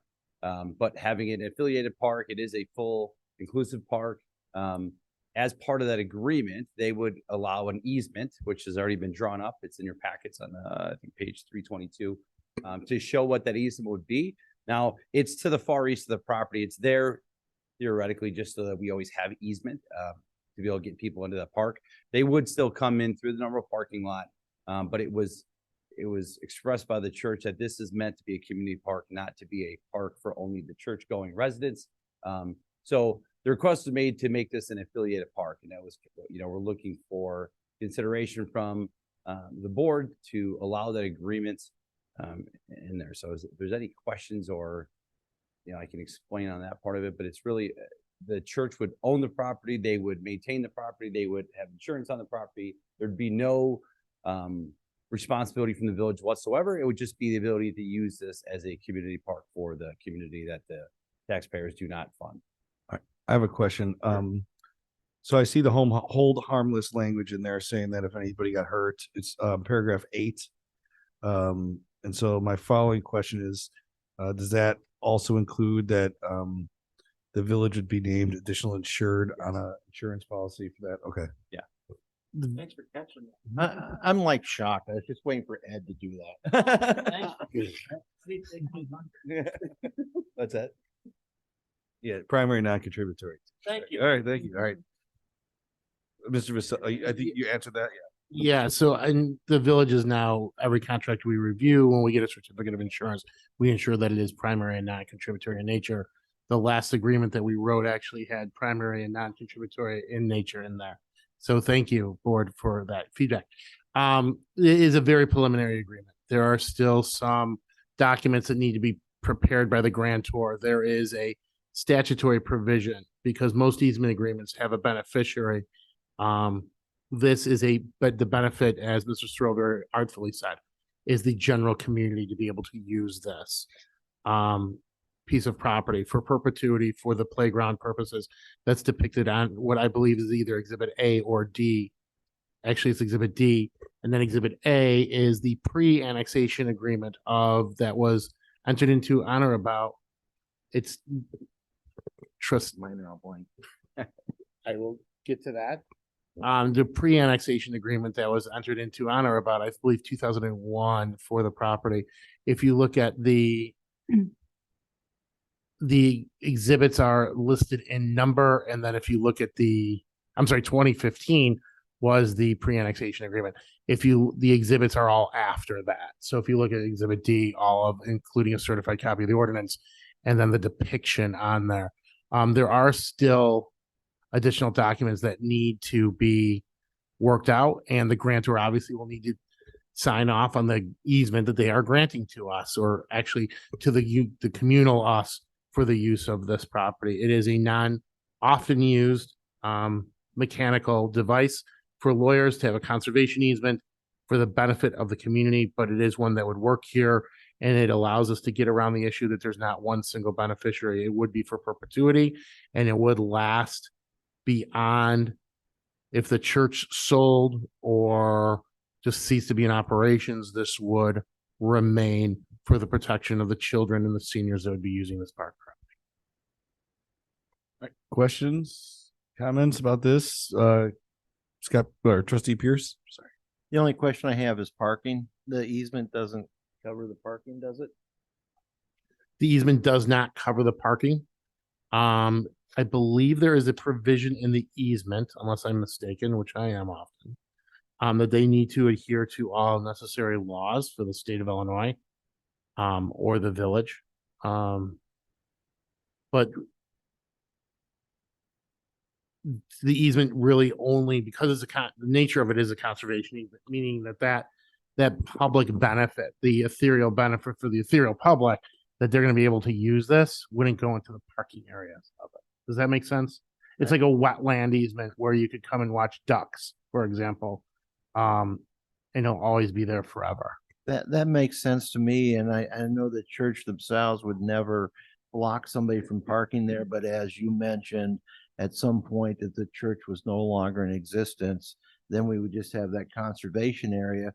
And there have proven to be persnickety people in this world that would say, well, yeah, the easement's there, but you can't get to it. So on a purpose, there's an excellent question, trustee, if I may. Can I address the trustee's question, Mr. Chair? Under Covenant 1, it says that the easement will preserve and act and protect in perpetuity those uses. So easements have rights, and you can't encroach upon a benefited party's easement rights. No more than you could make if you had an easement between two properties. You couldn't make it so small that someone would not be able to walk on that, for example. And that's the exact same here, that you couldn't interfere with it in such a manner so as to defeat the purpose of the overall substantive easement, which is the use of that public playground. Does that make sense, Trustee? That makes sense. But I do have a relative who at one point owned property, I think down in Tennessee or North Carolina, that was right next to a state park, and it got surrounded by the state park, and they had no access to the property, so they couldn't sell their property. I mean, that's No, and I one thing, agreed. but, Yeah. you know, I just want to make sure if it's going to be a playground and an easement that people for perpetuity have access to it. And if your relative needs a lawyer to be able to defend that matter, I'm more than happy to help out. But the they're dead. but the idea is sometimes the easements do get encroached upon. It is a matter of much litigation throughout the state of Illinois and other states such as Tennessee or throughout the whole country. But the hope would be that people respect the easement and its rights and the collateral rights there too, such as access, ingress, egress, parking. If that helps. That helps. All right. Not. All right. So I think we got to clean this up a little bit and bring it back for a vote, but I don't see any objection to moving this forward from the board. So we'll move this to a regular meeting when the agreement's ready to be signed off on. All right, Mr. Chair, can we send it to the church for review? Yeah, of course. Yeah. All right, thank you. Next item on the agenda is a discussion regarding the window at the cafe building, which the last 2 pages of the packet. I see the 2 proposals. I will say, and I feel like I don't know if I lost concentration or something, but I always had said that I didn't want it to look like a pool concession window, and then I got this picture. I'm like, oh, that looks like a pool concession window. So I thought that in the original plans we had said that that's not the window I wanted. So I was surprised to see it come back as a change or an extra. So I'll just leave it at that and let you do your presentation. Yeah, so that was exactly the reason we kind of started looking into this, getting down the road and looking at the purpose of the building and its future use. Staff didn't believe that that window was going to be appropriate for the uses we were looking for a cafe. At that point, myself, village administrator, met with the architects, just trying to come up with what we could do to minimize the cost change, but provide a more aesthetically pleasing front to the cafe. We went through several different options, some different mechanical options, and it just seemed that this made the most sense. And so there was a change. Unfortunately, they had already ordered the window or at least selected the window. So there was some change order. You'll notice that there's a significant difference in the cost of the window. The 33,000 minus the 16 is what we had originally planned for. On the second page, there is some things in there that would have been in the original as well. The lintel did get became larger so to hold the brick load. There's some stuff there. Screening needed to be provided for the health department to make sure if that large space was open, that they would have a way to close it for bugs and stuff with having food and operations in there. So, so the difference altogether is 26,000, but really some of those, costs that were in there would have been on the finished product as well. So, we wanted to bring this to your attention to see what the board's direction was or consideration for it. If it was something that we did not want to move forward with, then we would at this point halt communications with the architect and then stay with the original drawing. But we wanted to see what the board's thought was on that before we move forward. I'm going to guess there's going to be 6 people asking questions. So I'll start down here. Trustee Berman. Okay. So when I was looking through our packet, I don't know. I guess I'm a little confused here. So I read that we were not going to be able to get anybody to lease this because nobody was interested in that type of window, the concession. Yeah. But then, and I don't know if I was just reading this wrong, but it almost sounded like when this first started out and when we had approved prior things, it started out as a cafe concession, and that's all it was going to be. Like it wasn't going to be anything big or over the top. It was just not fully, I don't know what terminology we used at the time, but as far as equipment for the kitchen, it wasn't going to be a full With a hood, with yeah, a hood. yeah. And so, that was just, that sounds to me like that is a concession. But then, and I don't know, and I don't want to say that maybe it was just people use different words sometimes. But then when we got this, I saw, the concession was out and then it was cafe and restaurant. So then we went from concession to restaurant. And I know that we stated, in the beginning of all of this that, the point of this property, this redevelopment was to have a gathering spot for the community, and to also bring down more people to our business district. But I think that if that is the case where we're going for a restaurant, I think that defeats the point. That's going to start taking business away from our restaurants here in town. And I mean, the property is right there. It's not a far distant, a far walk to get to those locations. Yeah. So, I mean, I've said this before, and I think it was before you were here. I really do have a problem with adding more to this price tag. There's unforeseens, and I don't see any way around those unforeseens. So I am not in favor of this. So I just want to clarify. So concession is what it obviously started as, right? So sat through some of the meetings, heard the changes that were wanted by the board to not make it look like a concession stand, right? So in that thought, we wanted to pivot a little bit. Now, this is not going to have a hood system. This is not going to be a restaurant. It's still going to be light fare. Sandwiches, salads, stuff like that is what conceptually we're looking at. Hours of operation, all that kind of things still need to be considered and approached. We are looking at 2 models, whether that's run by the city to service the community and be able to utilize that park to its fullest potential, as well as the model of looking at, do we bring in somebody of a third party as leasing option? We have contacted Independence Grove. We have contacted Lake Villa for the Lehman Mansion and see how that process works, just to better understand it, because this isn't the business we're normally in. As the village staff, we're not restaurateurs, right? And so we want to make sure that we're not spending the money building this facility and then underutilizing it at the same time. Because I think at that point it's a disservice for building this beautiful building and having your stuff there. So there's still a lot on the backside of it that we're still discussing, and we'll bring to you in future what that looks like. We just want to make sure that we're not limiting ourselves or pigeonhole ourselves to one decision, that it's simply like at the pool as a concession stand. And if there's a considerable amount of money that's being put into this building, and we want to make sure that we have the ability to use it to its fullest potential. And that, thank you for clarifying that. And, it is, this building is costing quite a bit of money. And I do have concerns about, if we did go the leasing route, I don't know. I have a feeling this is going to be an issue down the road. And I do think that this may pose the problem of pain in the rear for the village down the road.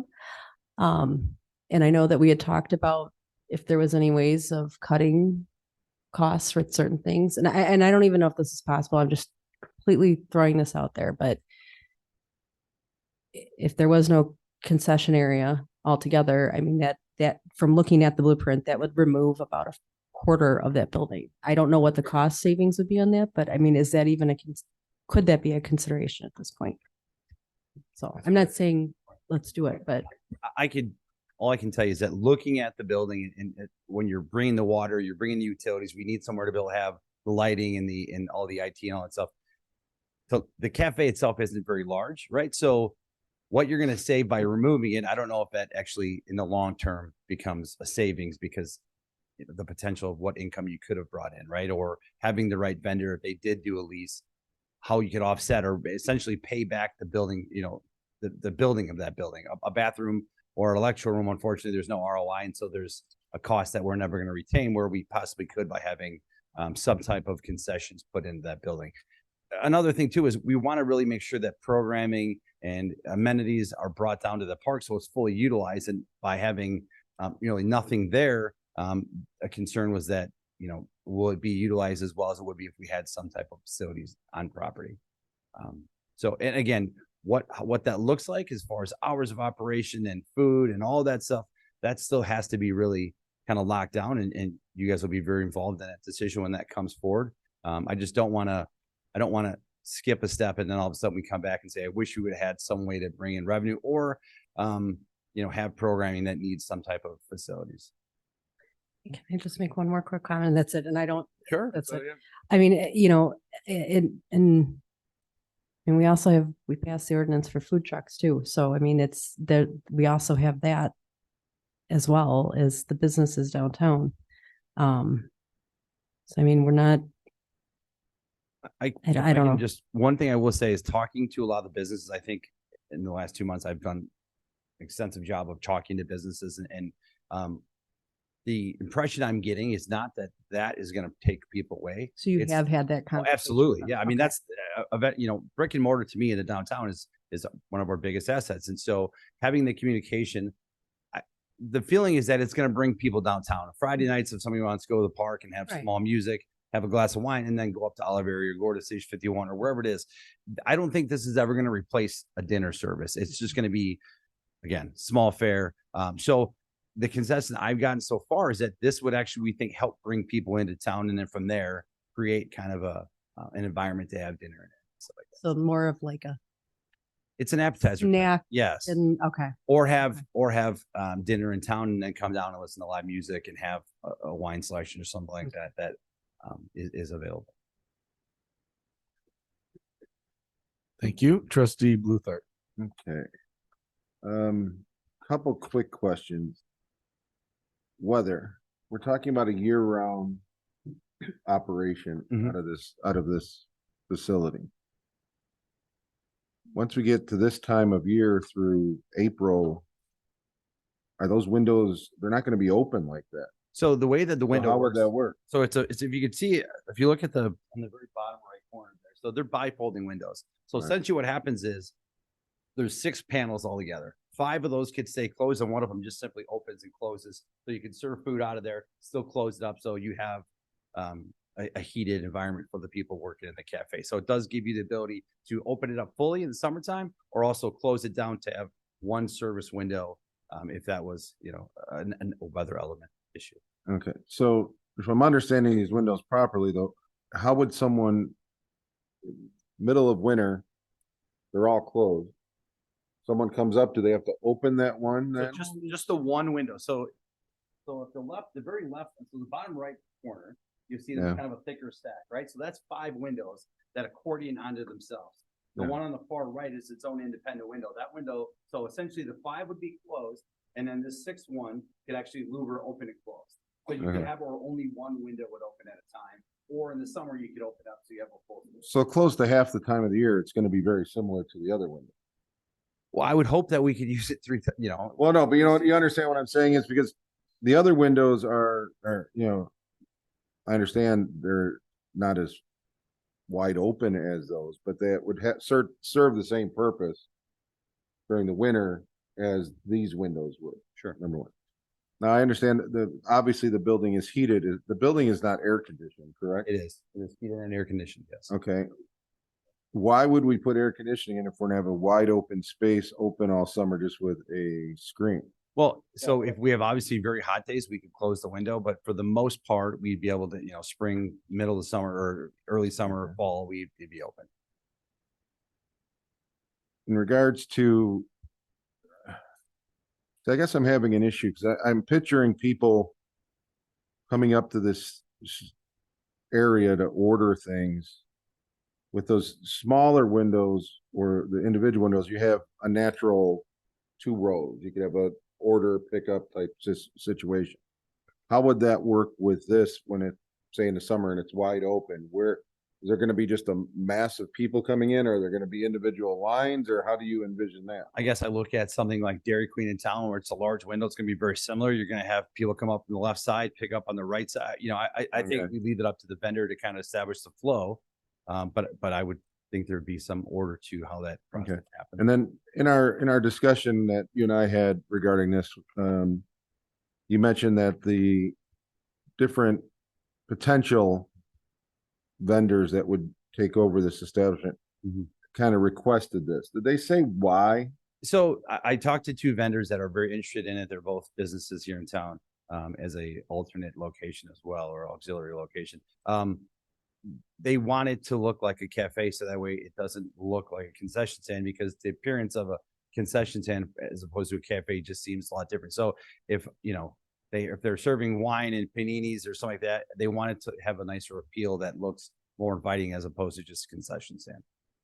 And that was really the reason that this kind of started. Was it was feedback from possible vendors of what the constraints would be. And my goal was to not pigeonhole it to who we could get, because I wanted to make sure that it worked for the masses of the restaurant industry. Okay.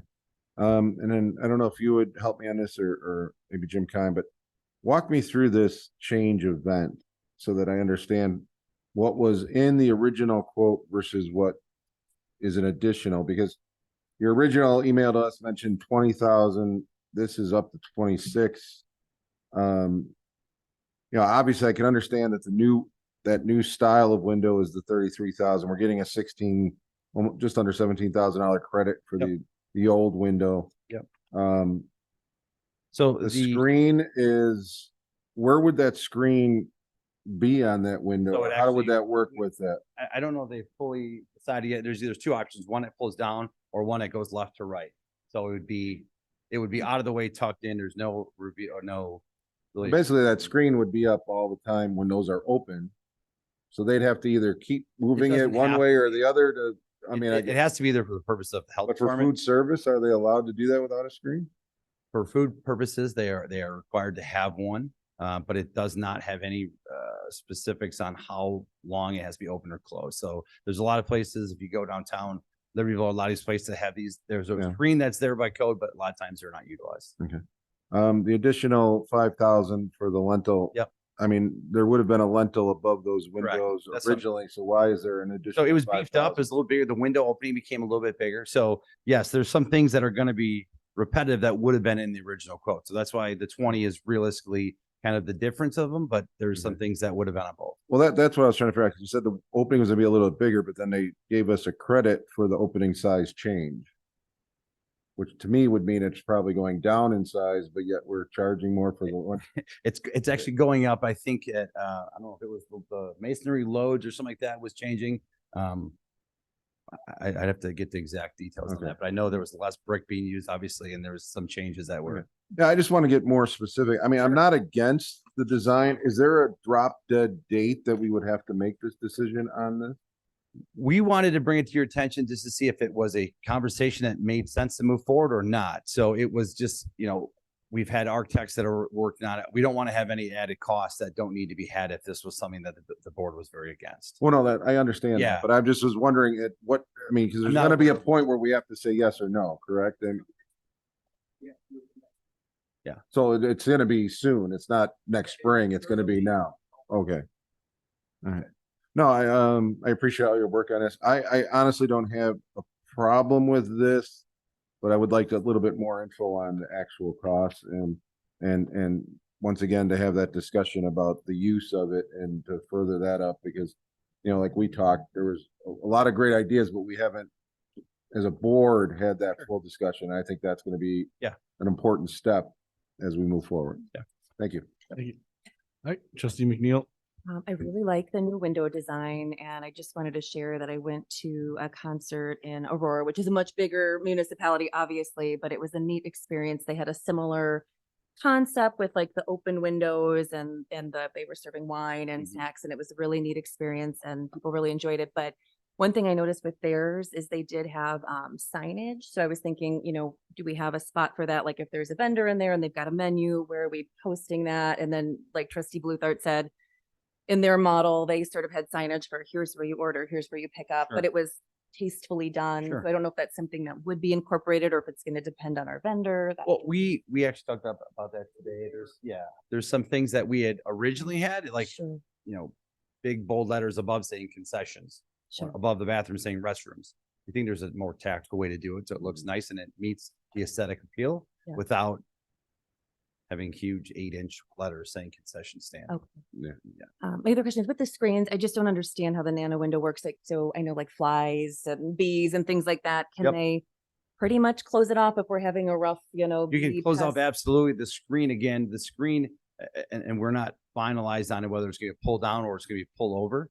But it can be closed instantaneously. There's no mechanism to it. It's a simple screen that then is protected after it's stored. Okay. And then my last question, which I know we'll get to this at future meetings, but just throwing it out there, if we do have problems finding a vendor, would this be a logistical nightmare to bring in like different vendors? Like we rotate if we can't find somebody to commit, or is that just? It's a possibility. The thing that I'm concerned with is that it's going to be set very, very basic, right? So the vendor that would come in would provide the coolers or whatever they need Sure. for their specific, food. A lot of them moving service, things right. if they were switching. If we had, there's not going to be a hood, there's not going to be fryers. And so to have one come in for a week and then change or however that works, those could be challenges that we're not looking at. If we brought in an outside vendor, they would be responsible for the coolers, all the equipment needed within that space. We'd give them essentially 4 walls and sinks. Okay. With and you might not have even had time to delve into this yet, but with Independence Grove, because I know they have the same concept.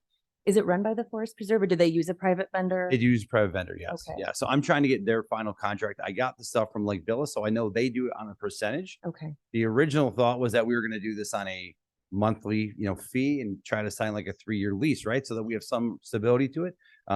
Speaking with Lakeville, I think their program is very interesting that they do a percentage of sales. It's done on an annual basis, but that way it allows the vendor to come in and you're not removing all their capital at the very beginning. It takes some time to get it up and going. But then once they do well, the better they do, the better we do. Okay. Yeah, those are the only questions, but I do like the design and I would be on board with it. Thank you. Trustee Pierce? This change number 13. Is this change number 13? It says change event number 13. I don't know what that keeps. How many change events do we have so far? Well, the change event and a change order. There may be 13 change events that are discussed, but only been one thing. Which change order was that?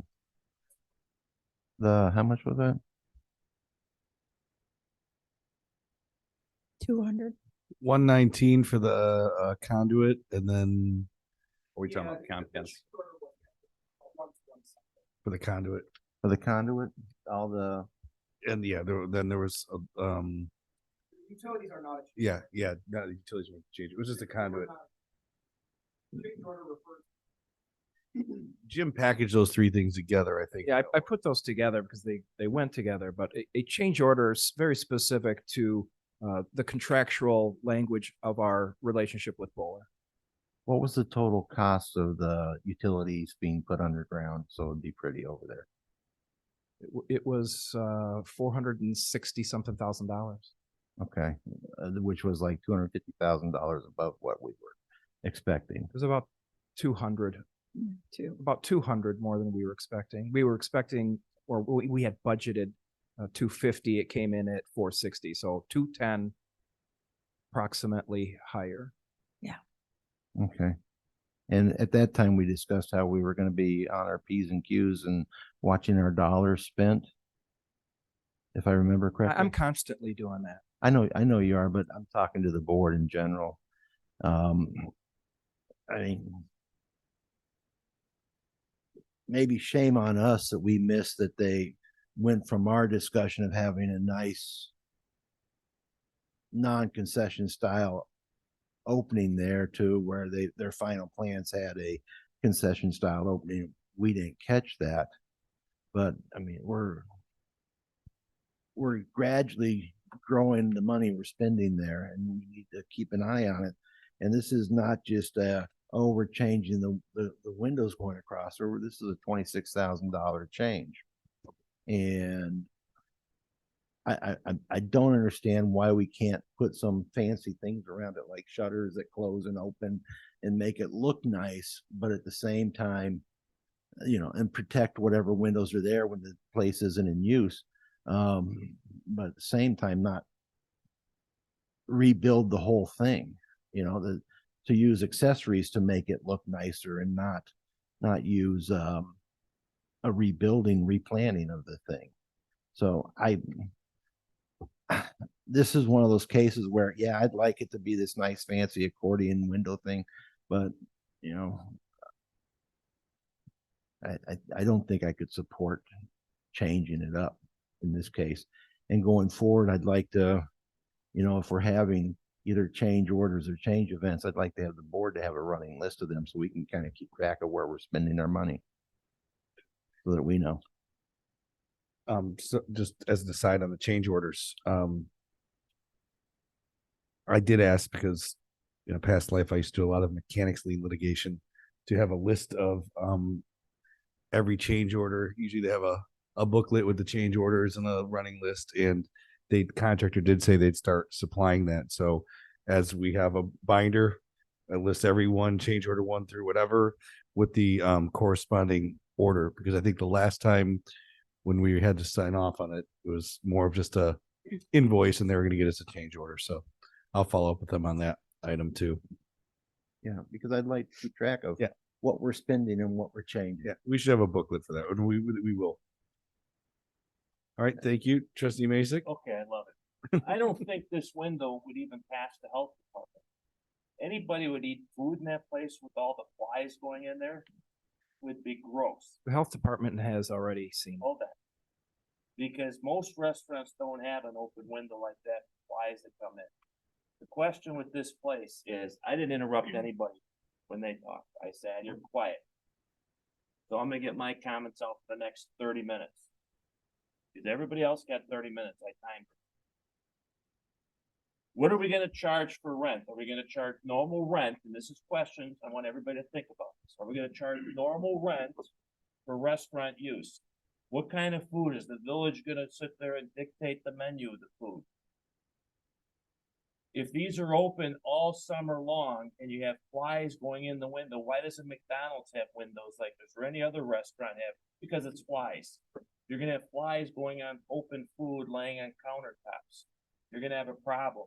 Nobody's had restaurants. I insure a ton of restaurants, and you walk in the kitchen, some kitchens, you go, I would never eat there because of the fly issue. You can't put fly paper up, the health department doesn't do it. This is gonna be a problem.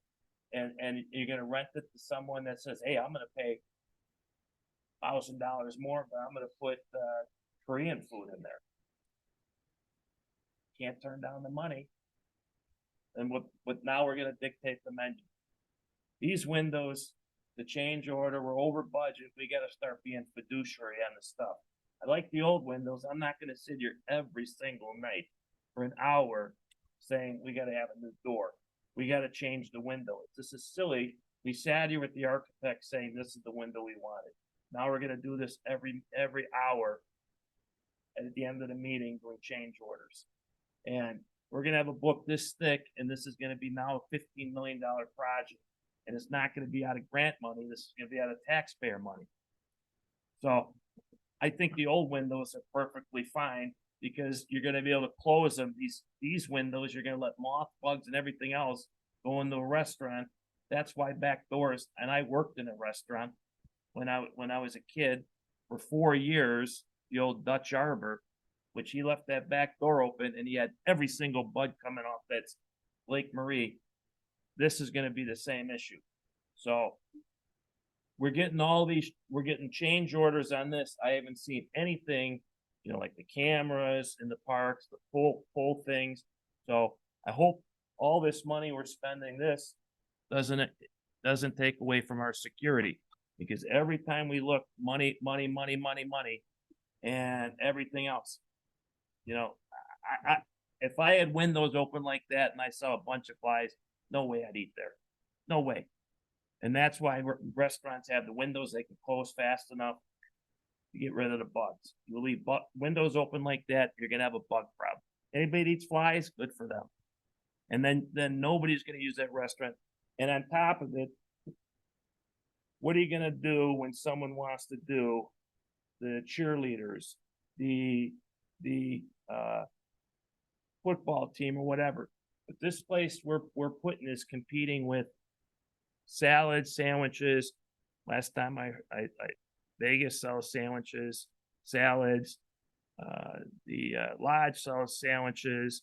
So the village is now competing with people that take money out of their pocket, hard-earned money, taxpayer money. We're going to throw businesses, brick and mortar businesses out of business because we're putting up a building to compete with them. Makes no sense to me. Trustee Peterson? Well, I just want to say that Oliveri North is going to put in the same window. Only they're going to do the entire storefront or restaurant front, correct? And Station 51 has 2 garage doors they open, maybe three garage doors. The entire restaurant's open. I know we have bugs, but there are a lot of restaurants that have the garage doors. I know Port of Blarney has them. The place up in Richmond has them. A lot of places do. We have one chance to build this. This is $26,000. If that window, future board, our board, whatever board, decides to change that window to one of these windows, it's going to cost a heck of a lot more than $26,000. I know any remodel is a lot of money. The sash on that window, or what you called it, they had to beef up the wall to support this window. That the wall itself has to be stronger. I understand that, and I don't know anything about construction. We really do need to do this the right way the first time. It's hard. Spending a lot of money. But I'd like to see it. And I don't think that this concession stand is going to be in competition. You know, there are these people that just want to go and maybe have a coffee and sit and have a small little sandwich. But if I want to go and sit in a booth and have dinner, I'll go to one of the restaurants. But some nights I just want to go sit at the park. And I'd like to be able to get a thing of popcorn, or I'd like to be able to get a plate of nachos. And I think that that's what we're talking about. We're not talking about a prime rib over there. We're just talking about finger food and a sandwich. And I don't think it's going to be in competition with anybody. Maybe the concession stand at the pool, but that's about it. I will say I did have a lot of communication with the health department when this was proposed, right? Obviously changing stuff, so those come into play. One of the health department people brought up Soldiers Field, right? It's open air all summer long, concessions. There's times where bugs will become an issue, and there's a screen for that. It's not going to always be an issue. In the mornings, if somebody wants to get coffee, there's an open air facility. I understand that that is a issue that could come play at some point.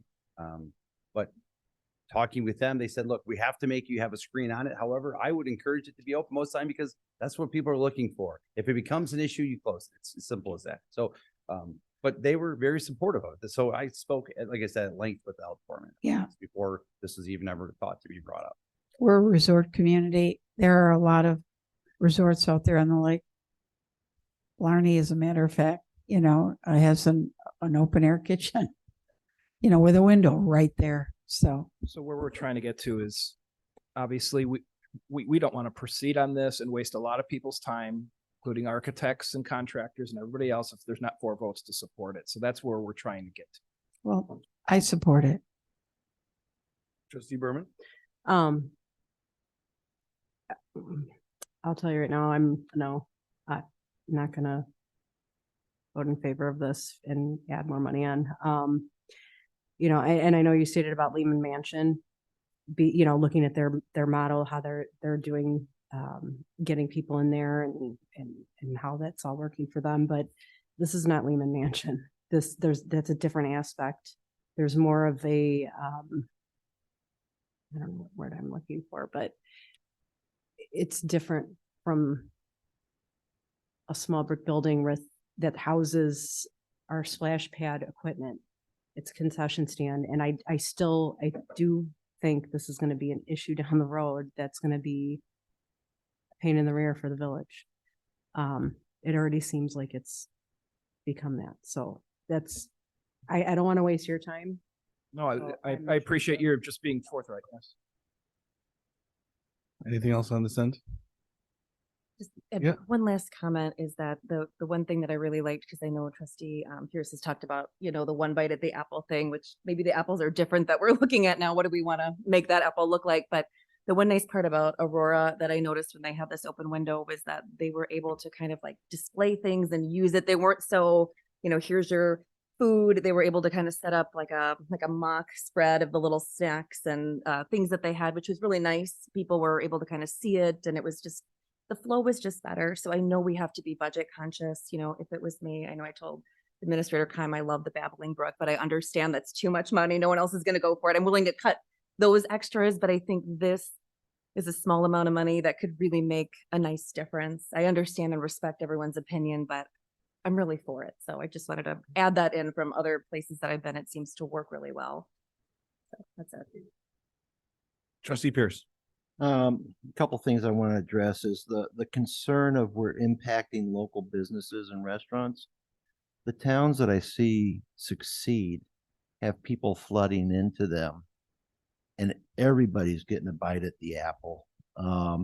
Every restaurant's full. Every store's got people going into them because people are coming there for destinations. This park should be a destination, or this development should be a destination for people. The chain of lake should be a destination. Our sports facility should be a destination. Our antique store should be a destination. It should be a whole package that gets people to flood into town and fill everything. We want everybody to be flooded. And that's what we're working on, is bringing people to Antioch so that they spend money and they enjoy being here. And then that raises property values, and we get new assessments, and then we got higher property. Wait a second, I got to think about this. So that's our goal here with this, is to flood Antioch with people that want to come downtown and spend money. So to bite at the apple, I don't mind spending money. I've voted for things on this that I think have an impact. I think the gazebo has an impact, despite all the grief I've gotten over voting on a gazebo that's too fancy for Antioch. So I know we have to do it right the first time, but what we vote on should have an impact. I really think the Babbling Brook should have been in it because it would have an impact. People would want to sit by it, listen to it, and relax and meditate as they hear and that was, I think, a $200,000 hit we took out of there. So I don't mind voting for the right thing at the right time for the right cost. I don't feel that this is an impact on the overall operation of the park that I want to spend $26,000 here. I'd rather take that $26,000 and maybe add some things to the kids' park so that they have better things to do. So I would be no on this at this point, because I don't think the investment overcomes the impact. Any other discussion on this end? Oh, wait. I meant to tell you one thing, Mark. Recplex is building their own little beer garden, small little building there. Yeah. You may want to check with them on how they're planning to operate it. They're leasing it out, so they're going through an RFP process right now to find a vendor to lease it out. They doing the same deal. Petrified Springs Park in Kenosha. So they build the facilities, they bring in a vendor that can handle it, and then they lease them out. So Summit up the road, I think Paddock Lake's doing that too. yeah, it's become the norm because, again, most staffs from this side of it are not in the restaurant world, so they're leasing out, and then their risk is gone, and there's a possible, way to make revenue. All right, so I'm sure you guys have a lot of clarity after that discussion, right?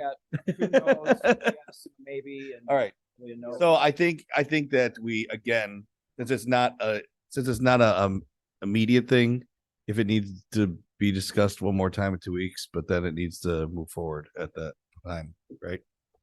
And then trustees could talk to staff as at will and let them know their opinions. What we decided is we're going to make you decide.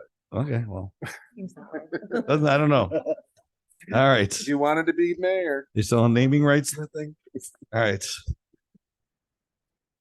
Anything else for the committee of the whole? Otherwise, any executive session requests? All right, if not, any other business? I entertain a motion to adjourn. So moved. Motion trustee Bluthart. Second. Second trustee Berman. All in favor? Any opposed? Meeting adjourned at 8:47.